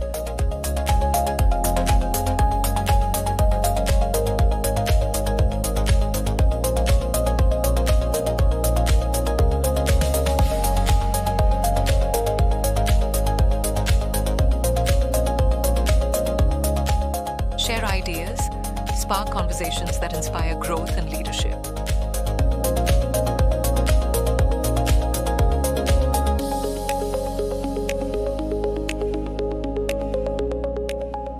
Learn, lead, innovate, create. Your journey starts here. Welcome to PES University. Basically, next please. Basically trying to tell you the kind of exposure levels that are there. I could show you slides. I could show you the amount of things that is happening. A lot of things happening in class. A lot of things happening outside of class. And of course, with all that said, we do have campus life. You really do sing and dance. We have about 3 or 4 dance clubs. I think we have 4 or 5 music clubs. Enough. We have a performing arts department itself, kind of a concept. Enough things. There's IEEE club, there's an accounting club, different kinds of technical as well as cultural clubs that are there. Atmatrisha, that is a yearly event that happens at PES. Many of you might have already come to it. Very, very popular and very, very powerful here at PES. It happens across one of the go-to festivals in Bangalore. Next. Of course, one of the most important slides we talk about here is our scholarships. Of course, you saw some of the kids receiving these scholarships. 2 important scholarships. The MRD scholarships, where there's 50% tuition waiver, and the CNR scholarships is 40% tuition waiver. It's about the concept of working and earning while you study. So at the end of the day, at the end of 3 years, and if you're constantly there, you can get that 40%, 50% kind of a concept, right? And you also have something called distinction awards for people who get more than 7.75. You get a 2,000 rupee book coupon that you can use.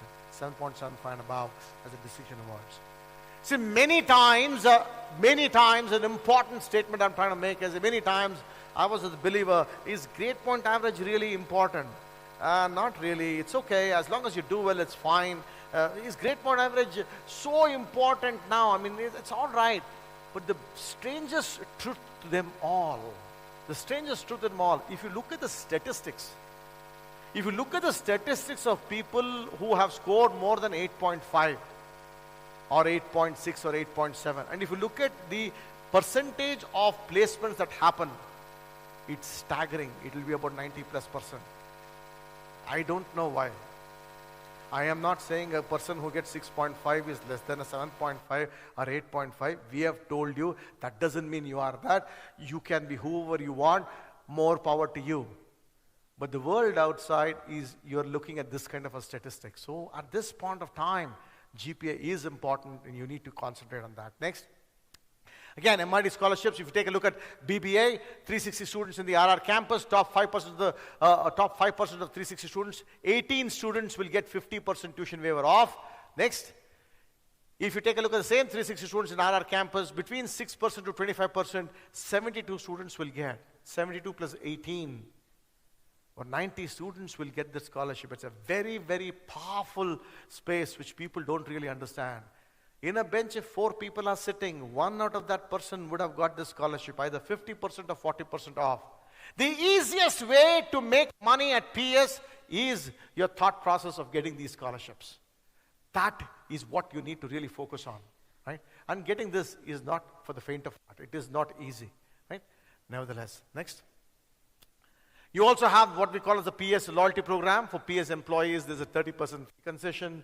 PS students who have studied with us before, people who have done BCom here and then go back to MBA, you got 20%. Your siblings of students and PS alumni, and also children of PS alumni, there's something called a loyalty, a program that we have started, which we implement. And if you really are in any of these categories, then you are free to please inquire and then take advantage of the loyalty program that's there to offer. Next. Again, now the program summary 2. Remember, we talked about the case studies, we talked about the research paper, we talked about the worksheets and so on and so forth. You take a look at the kind of exposure that you get. Every semester, 6 guest talks, 2 club activities, 1 hackathon, 3 study-thons, 3 industrial visits, and 1 summit. Overall, from 1 to 6 semesters, you would have heard 30 people, 10 club activities, 5 hackathons, 15 study-thons, 3 industrial visits, and 5 summits. When I talk about these hackathons, now this is the minimum number. There'll be other hackathons done by other, like psychology has its hackathon. Law will have its hackathon. That is nothing preventing an ACCA student in participating in that. Because today, the borders are very, very thin. You can look at it, learn and participate. It's just a matter of learning fast, 2 hours, you learn upon that particular topic and see how well you can contribute. That's really a very, very important skill set that you need to have. And of course, you take a look at the 7th and 8th semesters, guest talks, club activities, hackathon, live projects. More and more companies are preferring this 4-year program. People are asking for that more and more. Next. Now the concept of, why PES. Let's listen to what these kids had to say. Why did you choose PES University? PS because of placement, network, and making new friends. PES has a lot of exposure and few of my friends have studied in PES. PES is a well-reputed college and it has a lot of opportunities for people who are willing to participate in co-curricular activities and willing to learn. Who doesn't want to join PS, sir? All want to join PS. We have more placements and opportunities over here. I love the environment in PES University. While comparing to my city, as I'm from Tamil Nadu, I didn't see this much good environment. There are three main reasons. First being the infrastructure. Second being they have very good experienced teachers over here. And third being the most effective curriculum actually, like ongoing market curriculum. It's one of the top colleges in Bangalore, and I've got such a nice college to study in, and the placements I get in here, I won't get anywhere else, and this is the best campus I've ever seen in my life. PS has a very good academic reputation, and I have heard that PS has many good placement opportunities, and I actually love the campus. Good reputation. I've heard a lot from my seniors saying that it has really good reputation. I've chosen PES for placement. PS because I've heard a lot from childhood, and I'm very fortunate to be here right now. Yeah, it's about the environment which I am getting here, like it is very nice. Why PS means the infrastructure which I've seen is best, and the curriculum it offers. I chose PES because of the infrastructure, and I've heard that the placements are good, and plus the vibes and the crowd. I really like the campus here, and my friends also told me the career is really good here, and it offers many courses. So that's why I chose PES. I've heard the faculty of PES is very nice. The teachers are very one-on-one basis. Like if you need any help, they're always there for you. I've also heard the internships that we get in our third and fourth year. Since I'm doing honors in psychology, that's one that's really important for me is the internship that I'll be getting. And I've heard from like our seniors that they give really good internship opportunities. So that's one thing that I'm like looking forward to, is working with the faculties of PES.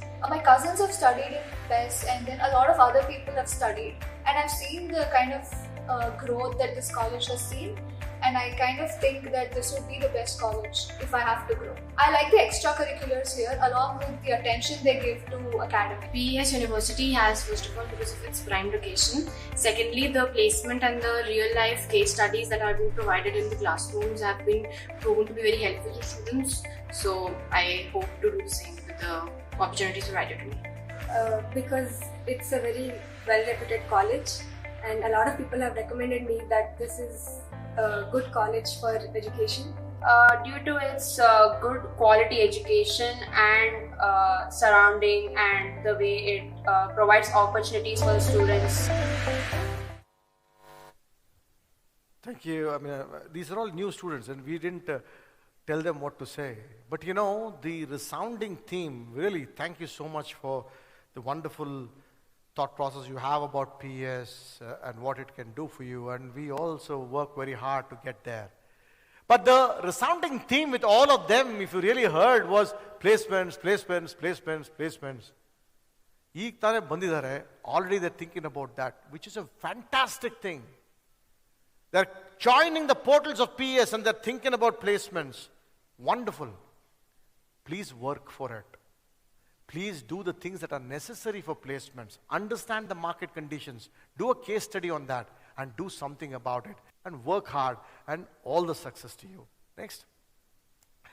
Teaching learning processes, focus online. We'll talk about videos and so on and so forth. Next. These are some of the live videos we have. Every class in PES is recorded. Live class. So in that live class, if you see a paper aeroplane being thrown, or somebody throwing a paper ball, or doing galata in class, you can see it. I'll show you what the live class means. Please go ahead. Can you play that, please? It's multiplied by holding cost per unit per year. I know that it is 2. So this is exactly what the class is. You know, you will see that. And if you see a lot of people talking, a lot of people doing things, there, you will see it. And that is the kind of transparency we at PES offer. This is what it is. You can see your classes. Your parents can see the classes. Nothing happening. but good quality education. Students can use these live videos if they've missed a class or if they want to prepare for something or some doubts. But the wonderful thing that our teachers also have done is, the anchor teachers have done is something called the AV summary, audio-visual summary. Every class of this is taken and made into a 5-minute, a 10-minute, or a 12-minute summary, and that summary is put out there on the net. Let us see what that looks like. Go ahead. Meters. Second assumption talks about the relationship between. So this again is an audiovisual summary where the faculty goes into a studio, which he only does, puts the message out and properly gets directly to the point and concises it, the entire class. So student, if he has missed, can see the summary of this class if he chooses to do so. Very powerful digital material that is available here at PES. Next. Of course, you will have 2 internals exams and 1 in-semester exam. All the internal exams are going to be multiple choice in nature. Understand that any exam that you do later, whether it's the CAT, whether all the placement exams that you do, everything is going to be multiple choice in nature. You don't have a chance of saying, I'm going to write something, for me writing something that at least give me half mark, that at least give me 1 mark. Does not exist. Either you get it right or get it wrong. The concept here is, I told you about the 1,000+ node computer center that we have, where all our students go in and take what we call as the internal exam. So basically, if you really take a look at it, this is with respect to data structures. 20 questions come in, and you answer these questions and go from there. Next. At the end of the semester, you also have something called a end semester exam. That is hybrid in nature. You can either write it or type it in the computer. So you can either write it on a piece of paper, you'll sit in front of the computer, you'll be given an answer book, you can do part of it in the answer book, part of it on the computer, no big deal. We take that, analyze it. And again, giving a flavor for the student, the subjective part of the exercise per se. So again, here, some of the subjects we are toying around with the idea of open book exams. What do? We take these answers, we also run them through an AI simulator behind, which analyzes the answers to you, the teacher analyzes it, the AI analyzes it, and we find out where we are and try to bridge that gap kind of a concept. So a lot of technology being used in making assessments a wonderful experience for our students and an unbiased one. Next. You have the PESU Academy or the PESU app, which gives you all your results. What are the results? And where you are in the class. See, for example, every ISA and ESA, you will get results out. This graph which tells you where you are in the class. Very, very important. Oh, cost accounting, paper is so difficult. I'm in the 20 to 25 marks. There are 6 people. That means so many people are above you. Only so many people are below you. How could cost accounting be difficult? And all this is available for the parents to log in with their ID and see. Everything is transparent in nature. Then, of course, you have the grades that are coming in. Next. You also have their attendance. You have the calendar. And, of course, the timetable per se. The ability for you to understand that how much, remember the Vice Chancellor talked about attendance. Attendance is important. You know what it is. The parent will know where you are. The parent will know what percentage of class you have attended. It is not about trying to say your parent knows your father knows your mother. That's not what it is. You've got to understand, you've got to be accountable. At some point of time, some measurement will be done. You need to answer to somebody, and that is what we're trying to teach here at PES. It's not about being afraid. You did a mistake by not going to class. Why? What are the reasons? How can you correct yourself? That is the thought process we're trying to go at. Understand something. I went to the summit. Somehow I didn't like it. For some apparent reason, I was bored with it. Then you got to analyze myself. Why did I not like it? How do I make myself better? What other options do I have? What am I doing in that time? Let us say the guest talk is there and you don't want to listen to that guest talk. Sit quiet. Don't listen. No problem. Do you have a better idea? Can you do something better at that time? If you can you do something about it? No, I'm just going to not listen. I'm just going to have an attitude. Then that is the problem that we're trying to say. Make use of the time, make use of the tremendous opportunity here at PES, and make use of the measurement that is being offered at PES. Next.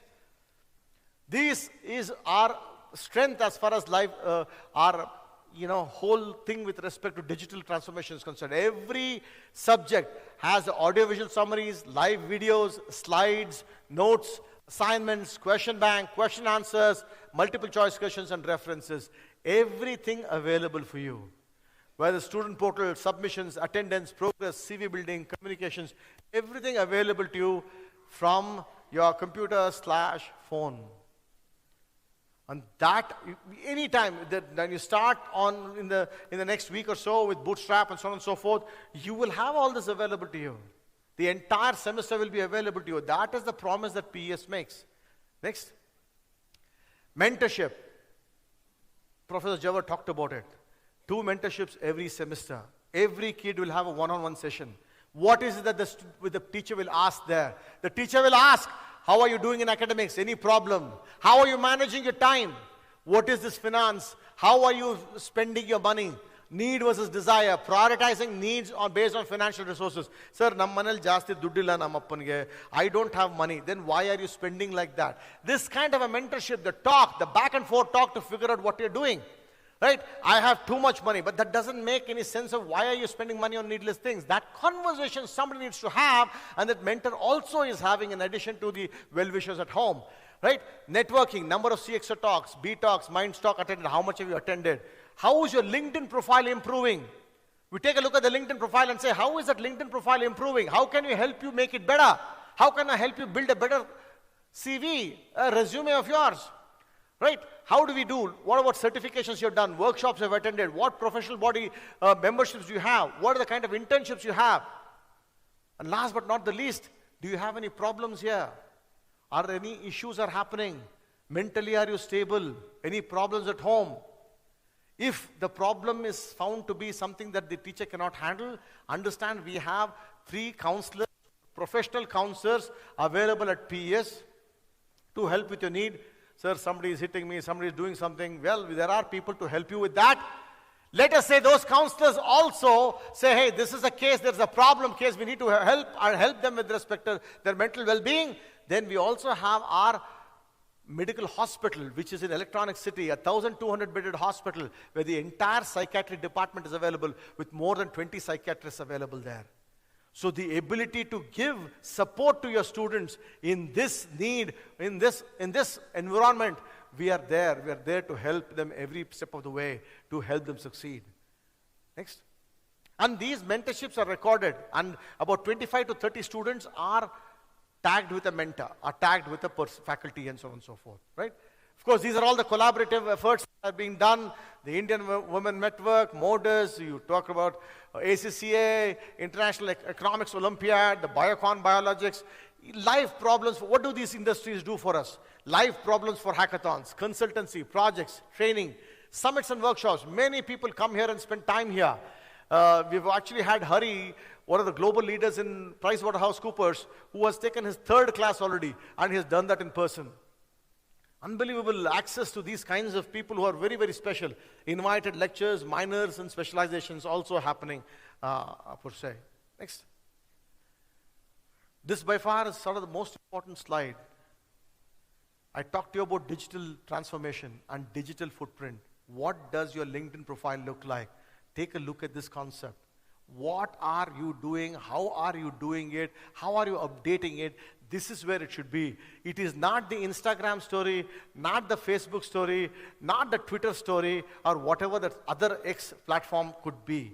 But it is that story about your professional life and what is that you have done in 3-4 years that you have spent, right? Look at the way how people have updated. Next. This is again the concept of students and people who have come and visited PES campuses, how they have uploaded in their LinkedIn profiles.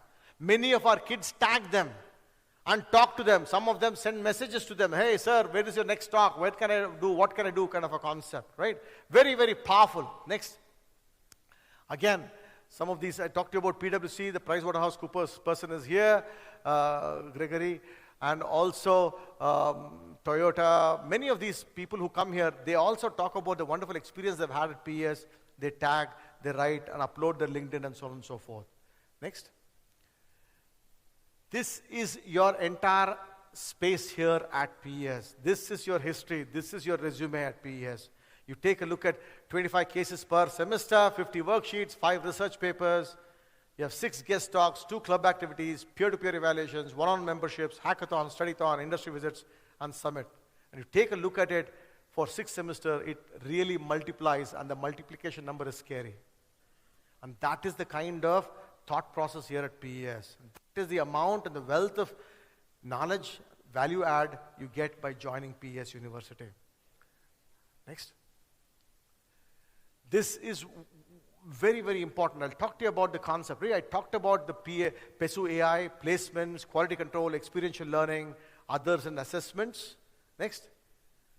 This by far is a very important slide for you. When you have a login in PESU, when you log in for that particular space, like ACCA or whatever, you can understand the timetable you will get. What is happening on Monday, which are all the subjects you have on Monday, yes. Let us say the first hour from 8 to 9. 8 to 9, what topic do I have? Let's say investment management. In investment management, if I click on that, I'll get something like this. It says in investment management, I will be doing a case study. Investment management, it's in room 106. And every topic that is going to be discussed in investment management also will be laid out for you. So day one, right now, within the next 2-3 days, when you log in and you see, you can find out what topics are taught in any class and what case sheets are being done, what worksheets are being done when you have to submit your research paper. And our faculty also reply on that. Let us say 2 topics are not taught in this class. Those 2 topics move on to the next class for the teacher to cover. So we make sure that the coverage of the syllabus is 100% and more. Right? That is the thought process. This is our guarantee to you. This is the kind of quality that is being taken over at PES and the kind of quality control mechanisms that are being put here at PES. Next. We talked about Agile. This is self-actualization strategy. We call about awareness, goal orientation, initiatives, learnability, and ethics. Again, the concept of trying to build your CV. This is about who, when, what I am, what kind of higher studies I want to do, what are the summer programs I will do, how do I do aptitude tests, and what's the kind of ethics and so on and so forth I have. Next. Again, this couple of slides, last particular slide, I think one of the last slides I have, very, very important. What is your agenda here at PES? What did you come to do here? What are you trying to do here at PES? What is your agenda here? What is your thought process here at PES? What is your commitment all about? Who are you about you? What do you want to be 4 or 5 years from now? Your vision and core values. What does your resume look like? And AI and your future plans. What is artificial intelligence? What are these future plans? Very, very important to have this concept of what it is that you want to be 3 years, 4 years from now. Next. This is by far the last slide and a very important one. We always talk about passion, passion, passion. Please do passion, passion. Here we are saying don't follow your passion. Please follow your effort. Maybe that effort will become passion, we never know. But please focus on the effort you want to put here. And that effort will take you very far at PES. We are all here to help you. We are all here to support you on that crores and lakhs thing that you want to earn and be better human beings and help build this nation of ours. Thank you so much for the patient listening. Welcome to PES. It's been so nice to have met all of you. Thank you so much and a wonderful 2026 to you all and a wonderful stay here at PES. Thank you so much. The lunch is being served. Please make sure you have lunch. Can I have the lights in, Jagdish, fully? And please make your way out here. There'll be enough stuff that is going on. And thank you so much. Thank you so much again. Thank you.